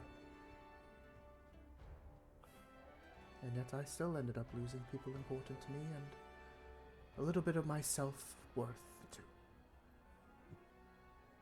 I not for a moment doubt that your anger is well-founded. In fact, it is probably the most deserved of all. But no anger is righteous. When someone fights to bloody the other, to kill the other, for nothing more than vengeance, you also lose a piece of yourself. I have the deepest condolences for your loss, but doesn't this weigh on you? Every life you take, even the ones that slightly deserve it. When I got to that village, in my mind, 3 people died that day. The 2 people that I called family, and the person that was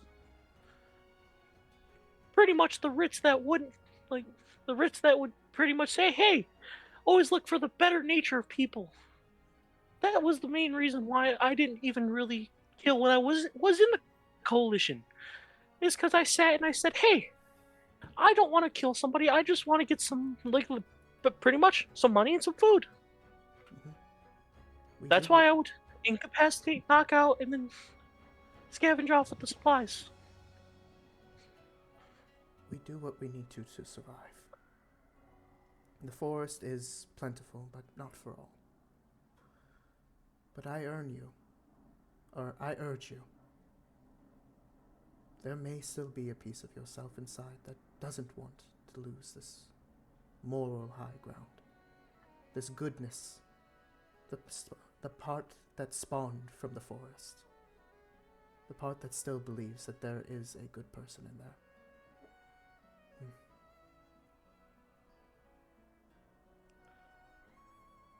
From one old man to another. I've already come to grips that I'm going, I am not a good person. I know that. I know I am a monster for what I do. I know that my hands are soaked in blood. And you say, do I carry the sins? Yes, I do feel them weighing on me. But at the same time, it will not stop because they killed 2 innocent people that did not even deserve it. In cold blood, just because, well, I don't even know the reason why, actually, to give you a sense. They just burned the village to the ground. Raised it with fire. And so, I do know what I am doing is morally wrong. But at the same time, to kill a monster, you have to become a monster. And if that means that I forsake my own soul to damnation, so be it. I'll welcome it with my open arms when death decides to take me. But they first gotta earn me. That'll be a long and hard fight, if you ask me personally. I've seen you out in combat. But I disagree on one thing. To kill a monster, we do not have to become a monster. We just have to subdue that monster. And not just our enemies. The ones in ourselves, too.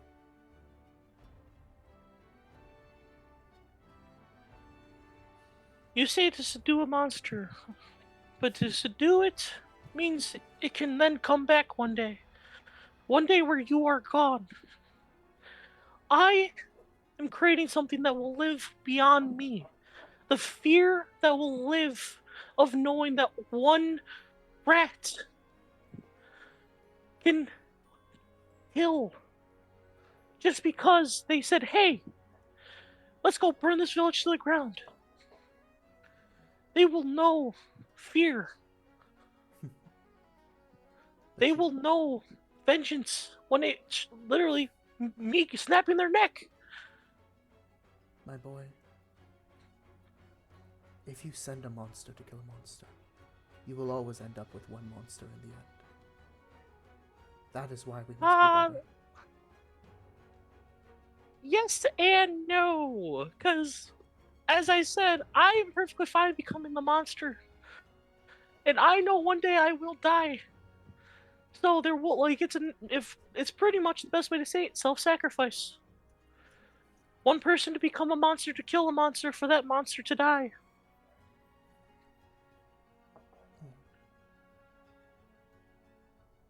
Lou thinks for a moment and he rolls the candy around on his tongue. Need we all become monsters?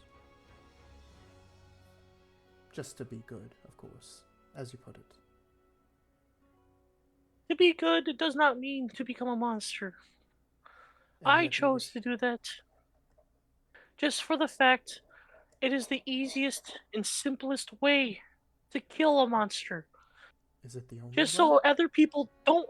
Oh, in all honesty, no. But the way I chose means less people don't have to bloody their hands. More people can actually be good people. As long as I get to be the villain. Now, when I say that, I don't mean an actual villain, hypothetically. Don't worry, I picked that up.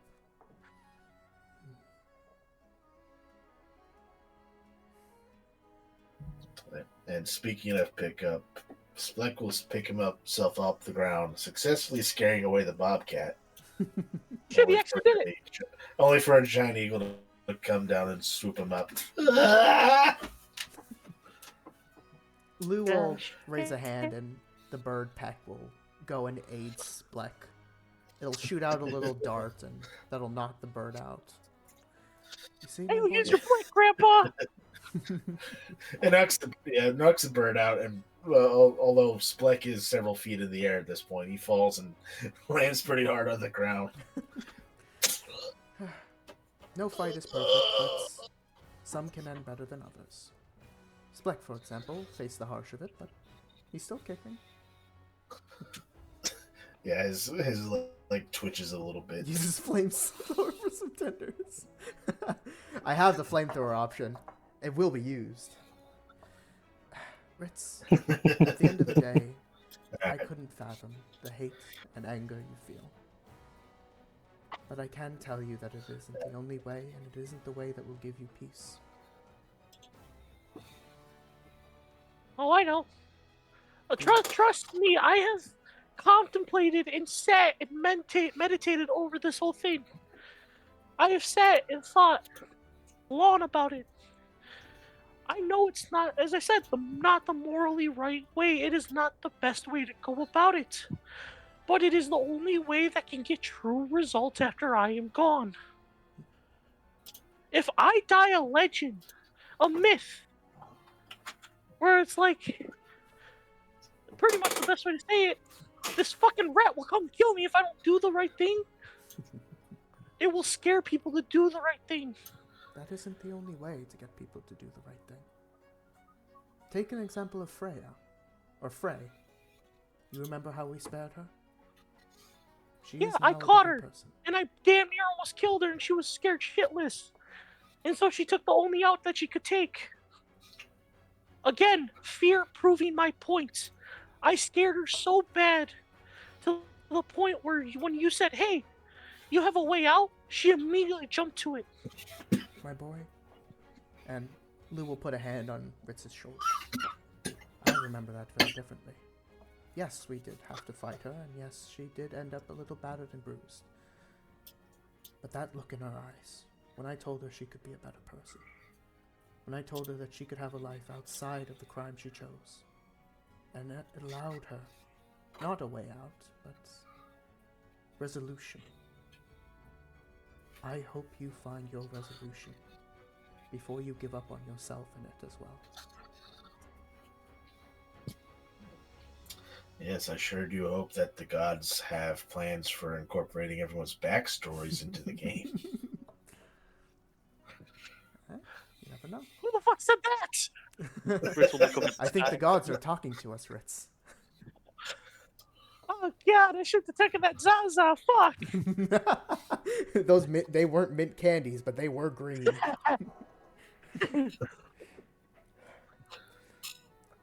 You see a genuine look in Lou's eyes. Something along the lines of endearment. Proof that he still sees you as something other than a monster. At least someone does. When we get the chance, spare the ones who are not as guilty as the others. Give them resolution. Give them a chance. I wouldn't be here if I wasn't given one.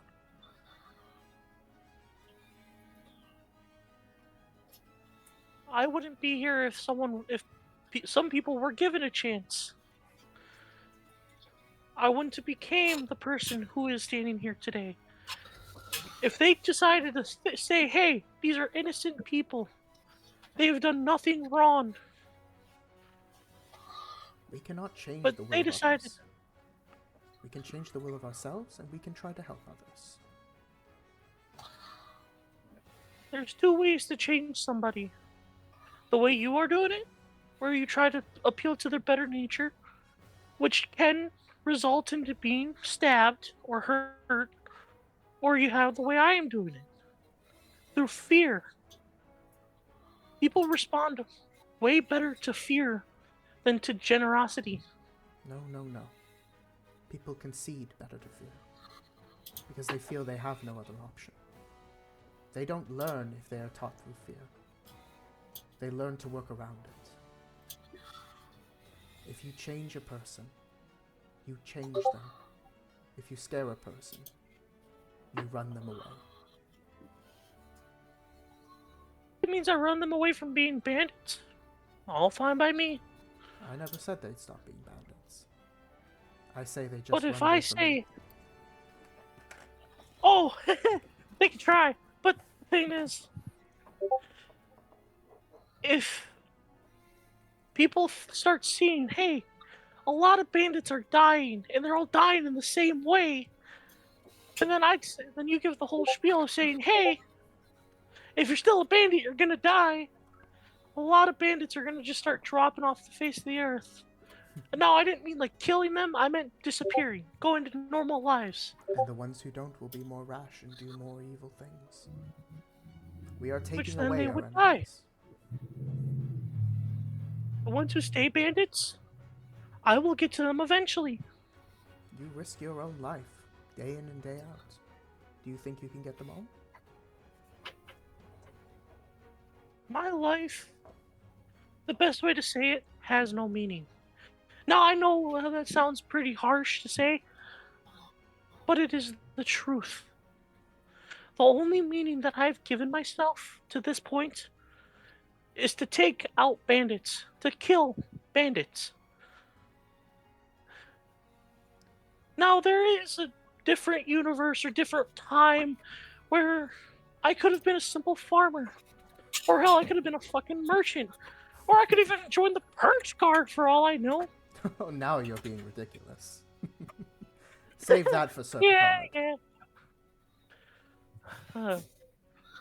But in this time, this right here, right now, my only goal I have is to kill as much bandits as I can. My boy. At one point in my life, I saw only one future for myself. A loving home, a tree, children. But that never came to pass. But look at me now. I am not slumped over in my chair, and I have not given up my ticking heart yet.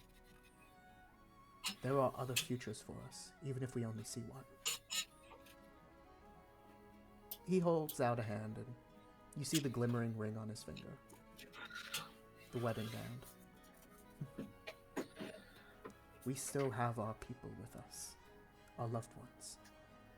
Even if they don't have their beating hearts, they still have their beating souls. They're beautiful, inspiring, wonderful souls. don't forget the ones that put their hands on your shoulder. They will still be by your side, whether they are here, there, or... Oh god, what's the name of the god? What's the name of the god of the dead in Humblewood? Titan. Or with Titan. They will always be with us. Inspiring.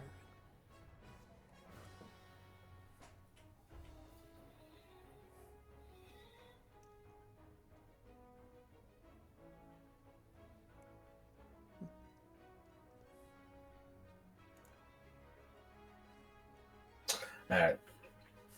Spleck will shuffle his way back to you guys. Panting and haggard. Oh shit! You survived. Good job. Did you find any of the Did you find any ingredients? He falls onto the ground. Maybe he found a few times. Well, tonight's gonna be a hard training session on him. Tomorrow he'll do better. Can we go now? Oh yeah, we're gonna go back to the temple, and then I'm gonna train you thoroughly. No. He needs a I'm break. not gonna kill him. I know, but That was he's not going to exactly learn like- anything at this state. I mean, look at him. Oh no, I'm building up his endurance. Does he have any left? When I'm done with him, he's gonna have none left. You're very lucky I'm here, Spike.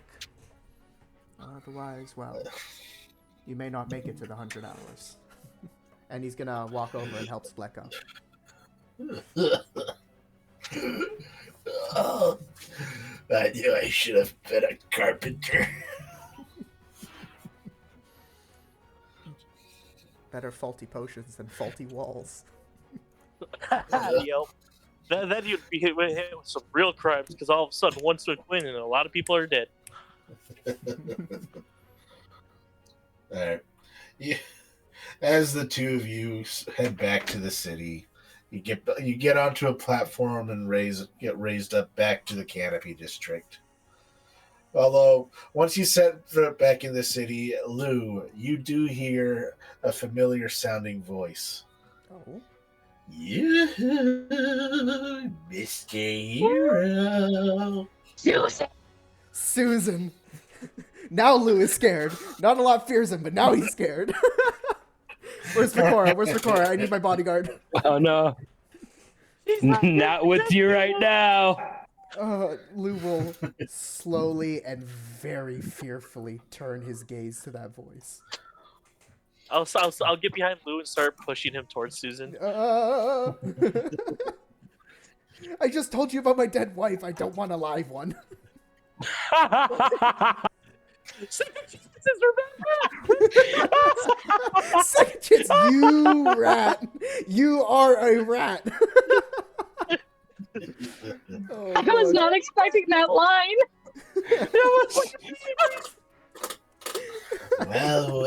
Well. Fancy seeing you here, Mr. Hero. I pushed Lou until he's within 5 feet of her. Oh god. Yeah, Lou is. Susan, it's good to see you. How has your endeavors been going? Very well. Survival I've just check. I need a started survival setting up check right here in now. the city.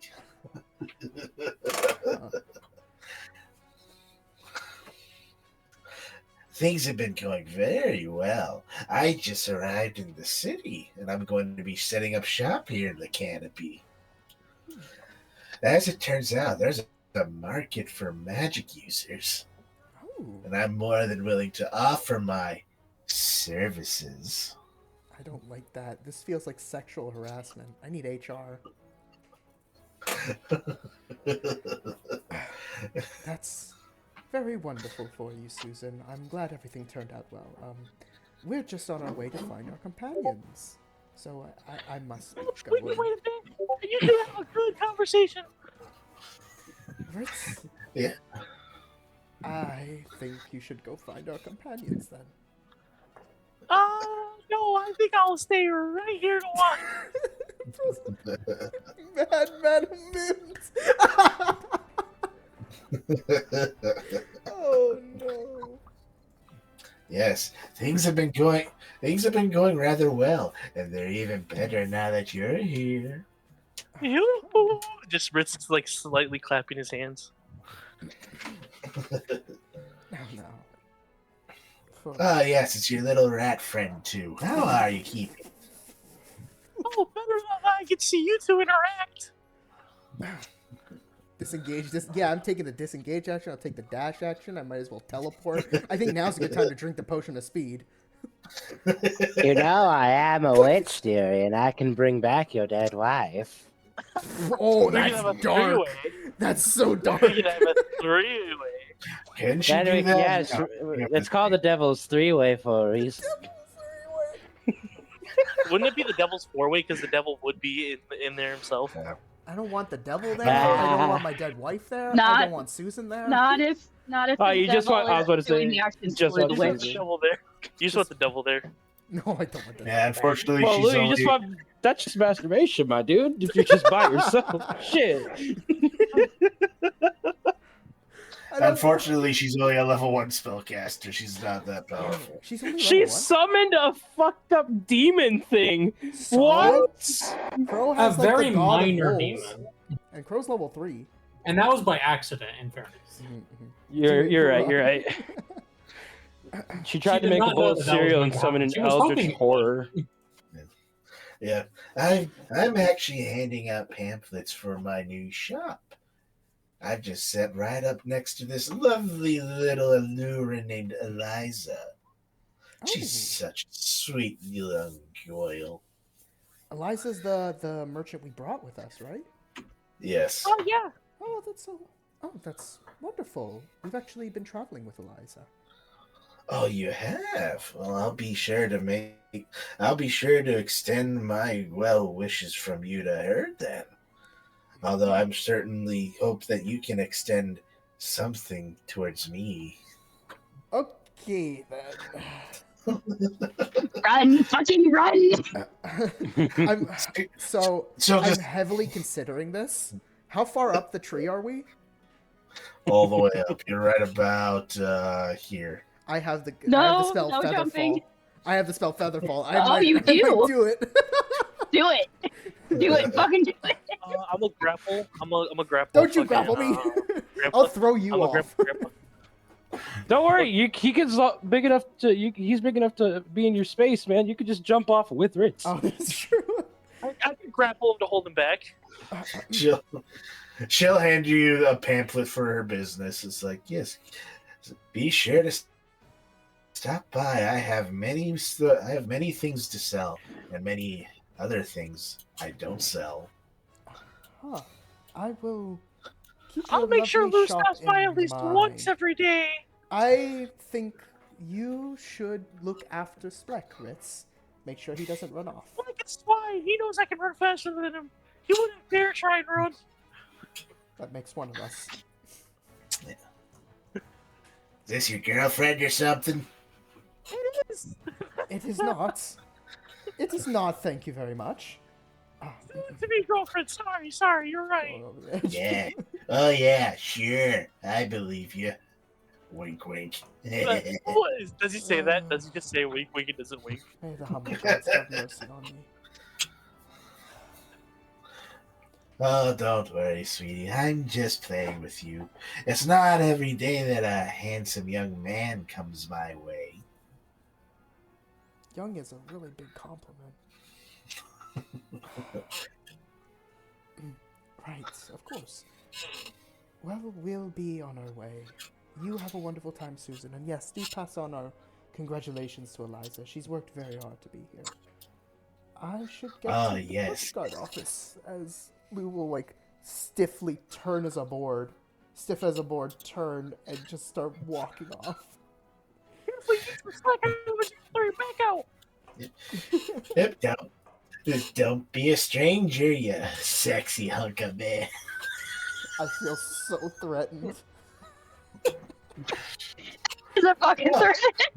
That feels like a You know what? threat. I'll go up to Susan. I'll go up to Susan. I'll write the address of the temple. He'll be staying here. Don't give her access to my sleeping quarters. Bro, Pakora is gonna. That is hallowed ground. It's very hallowed ground, and I'm pretty sure she'll desiccate it. Oh, thank you. I've got something for you as well. She'll reach into her bag and take out a slice of the pie that she had in her thing from the first time you met and shove it into your mouth, Ritz. Oh, that thing is probably warm and fuzzy.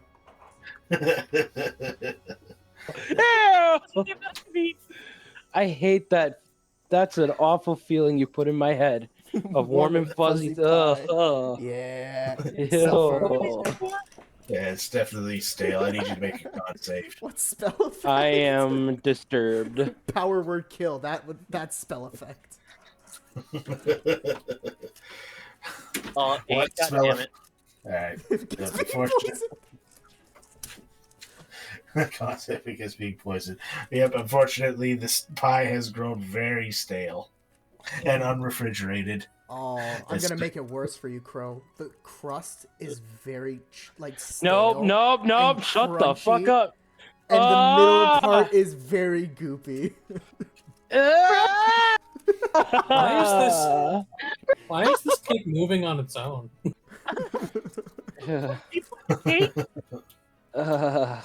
It's like those I images wanna of die. maggots. It's like a cracker I wanna with mayo die. slathered over it. That's the texture. Yeah.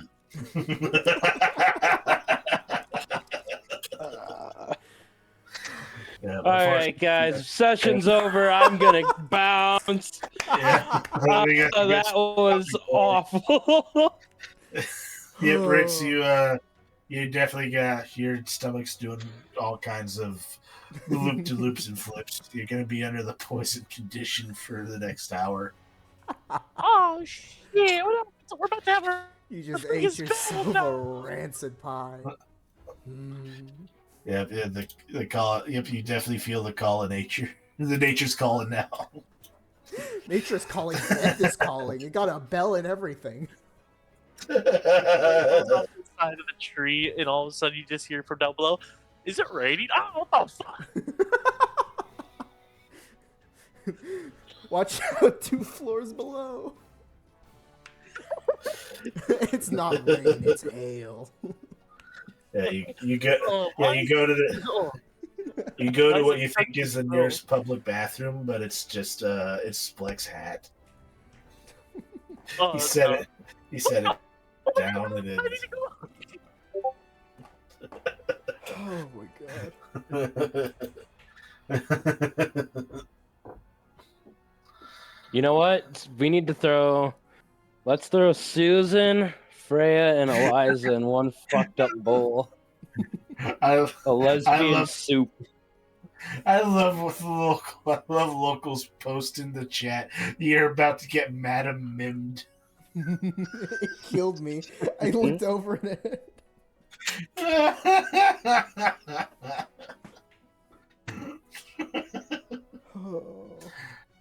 Oh man. I feel for Luz so hard. The moment you're like, gay. Pakora, I need Pakora. Where's Pakora? I'm like, God, I wish I could be there. I need protection. The campaign notes do say that Susan will make her way to Alderheart. I'm like, you know what? I think it's a good time for her to show up. Just when Lou's at his most It's defenseless. time for a secret boss fight. I need a new spell. I need a new spell called Restraining Order. This guy stealth. Oh, Thought repellent. That's just whole person. Note, that's the I did not opposite. hesitate to name banishment. to name her Fucking at all. I knew banishment who that order. was. Oh no, it's like, Oh, what is it? Ward against good and evil. Yes. yep. Protection against good and class- evil. That's what it's called. Susan is classified as Fae. Oh my god. No, she's a fiend. Oh, she's a real fiend, I'm sure. But the way she was talking, she's a real fiend. She's a fiend in the sheets. She's a fiend. A lady in the streets, a fiend in the sheets. Oh my god. Lou doesn't want to find out. Lou's good. It'll be bad enough soon. Oh, I just love. I already have a dead wife. I don't need the live one. That line. Oh my god, that line. You're like preach what you like. Fucking practice what you preach. Oh, there's so much lore I want to give now, but I need to like give it to the right people. I need to talk with Picard about Lou's possible death. I need to talk with Pecora about how Lou is like trying to be a good person, and now I need to have a talk with Ritz about not bringing in Susan. You lost that one. Yeah, I did. Ritz is fucking like, if I remember correctly, I made Ritz 30 years old, and his Jarbeans die around 40. Oh. He's an old man. So you're technically, I was about to say like 75, but humans don't live to 100. We don't go that long. Nah, so he's in his 60s. Yeah, just about. I think I would Lou's say age 70. is actually pretty accurate to the human range. He is, how old did I make him again? I made him 78. God damn. Yeah, me and Lou are like right around the same age, which is kind of Yeah. funny. Wait, how old is old Ritz? man. Ritz is 30 years 30. old, 20 but years the old. Okay. Jarbean race only lived to 30. about 40. With a Okay, so 3. he's 30 with a 3. Yeah. He's already knocking on the pearly gates. Oh no! Is Ritz collecting Social Security yet? Yeah, Susan would be like, I'll make sure you start knocking on my pearly gates. Oh no. Okay, that one was not as bad as his usual attempts. We got to give him props for that one. I will. I hate it. That was classy. Good job, Peter. If it gets the reaction, it's a good line. Even when it's fucking awful. Okay. Right. I think now's I a think good it's- time to Is stop Picard going to be the recording. only one to survive all this mess? Maybe? No. Who is Crow? Pecora has a good chance What? Sorry? of surviving this whole deal. Lou is doomed from the start. Ritz is going to get himself killed. Crow has sugar mommy problems. I think. Well, Sir Picard- so I mean, that was- Crow's fucked when he dies. That's Crow's thing. Crow's fucked when he's dead. He's only 20 right now. He's got only 20? yeah, Oh, he's pretty young in the party. Is I was Crow about to the say he's youngest? younger than Pecora. Pecora's 24. How old is Picard? He's 19. Okay, so Oh, that yeah, makes there we Yeah, go. so Picard's the youngest. Picard. Yeah, we have a good relationship, me and Picard. sense. Dude, bros. It's a young blossoming relationship. It really is. Two grandpas talking in their time, saying, "You know what? Maybe it is good for gay Back in marriage." my day. Humblewood. Why can't we have a gay marriage? You know what, Lou? We got to find those young men, some young women to match. They got to be fruitful and multiply, just as God intended. Alrighty then. And everyone around them is gay. Yep. The Humblewood needs straightening out. No, wait. Oh, God. Oh, What is Pecora? Is Pecora gay, straight, ace, bi? She's either bi or ace, and I can't confirm either because she has had no chance to catch feelings really for anyone. So, if you read the backstory, it'll make more sense. Don't worry about it. yeah. I really want to read it, but I can't because I would look into it too much, and then I wouldn't be able to play the character. Susan would love to I'm play gonna you. call bullshit. It happens. I'm gonna call When bullshit. I I- get I insider think information, you it could do changes it. who I am. Yeah. Yeah. He gets way into character during sessions. Thank you. Well, To my okay, detriment, yes, but I thank you. can see that with Vestrial. Yeah. I can see that with Or that Best. time he tried to kill an perfectly innocent person for no reason, with no When did I do instigation that? whatsoever. When did I do that? It's happened a lot. Tom. He's talking He's about not Tom. perfectly innocent. He You, was. He's a you almost perfectly killed our good party boy. mascot. Oh, he's a You mascot? kidnapped him, brought him into the middle of a I didn't. death-filled jungle. I didn't. That was a kidnap him. party decision. Yeah. I was about to say I'm only that was partially- largely Bring him into Steffa the deadly and But into that the was all horrible Thestral. jungle. I'm gonna blame him. Cyber. for it. All right. I'm gonna head on out. You guys have a good night. Hopefully, I'll see you next week. If not, we'll meet week after next. Indeed, and hopefully we'll be able to see some of each other on Sunday. Yeah. Yes, sirree. Good night. Alright, I'm gonna All right, stop take it recording. easy.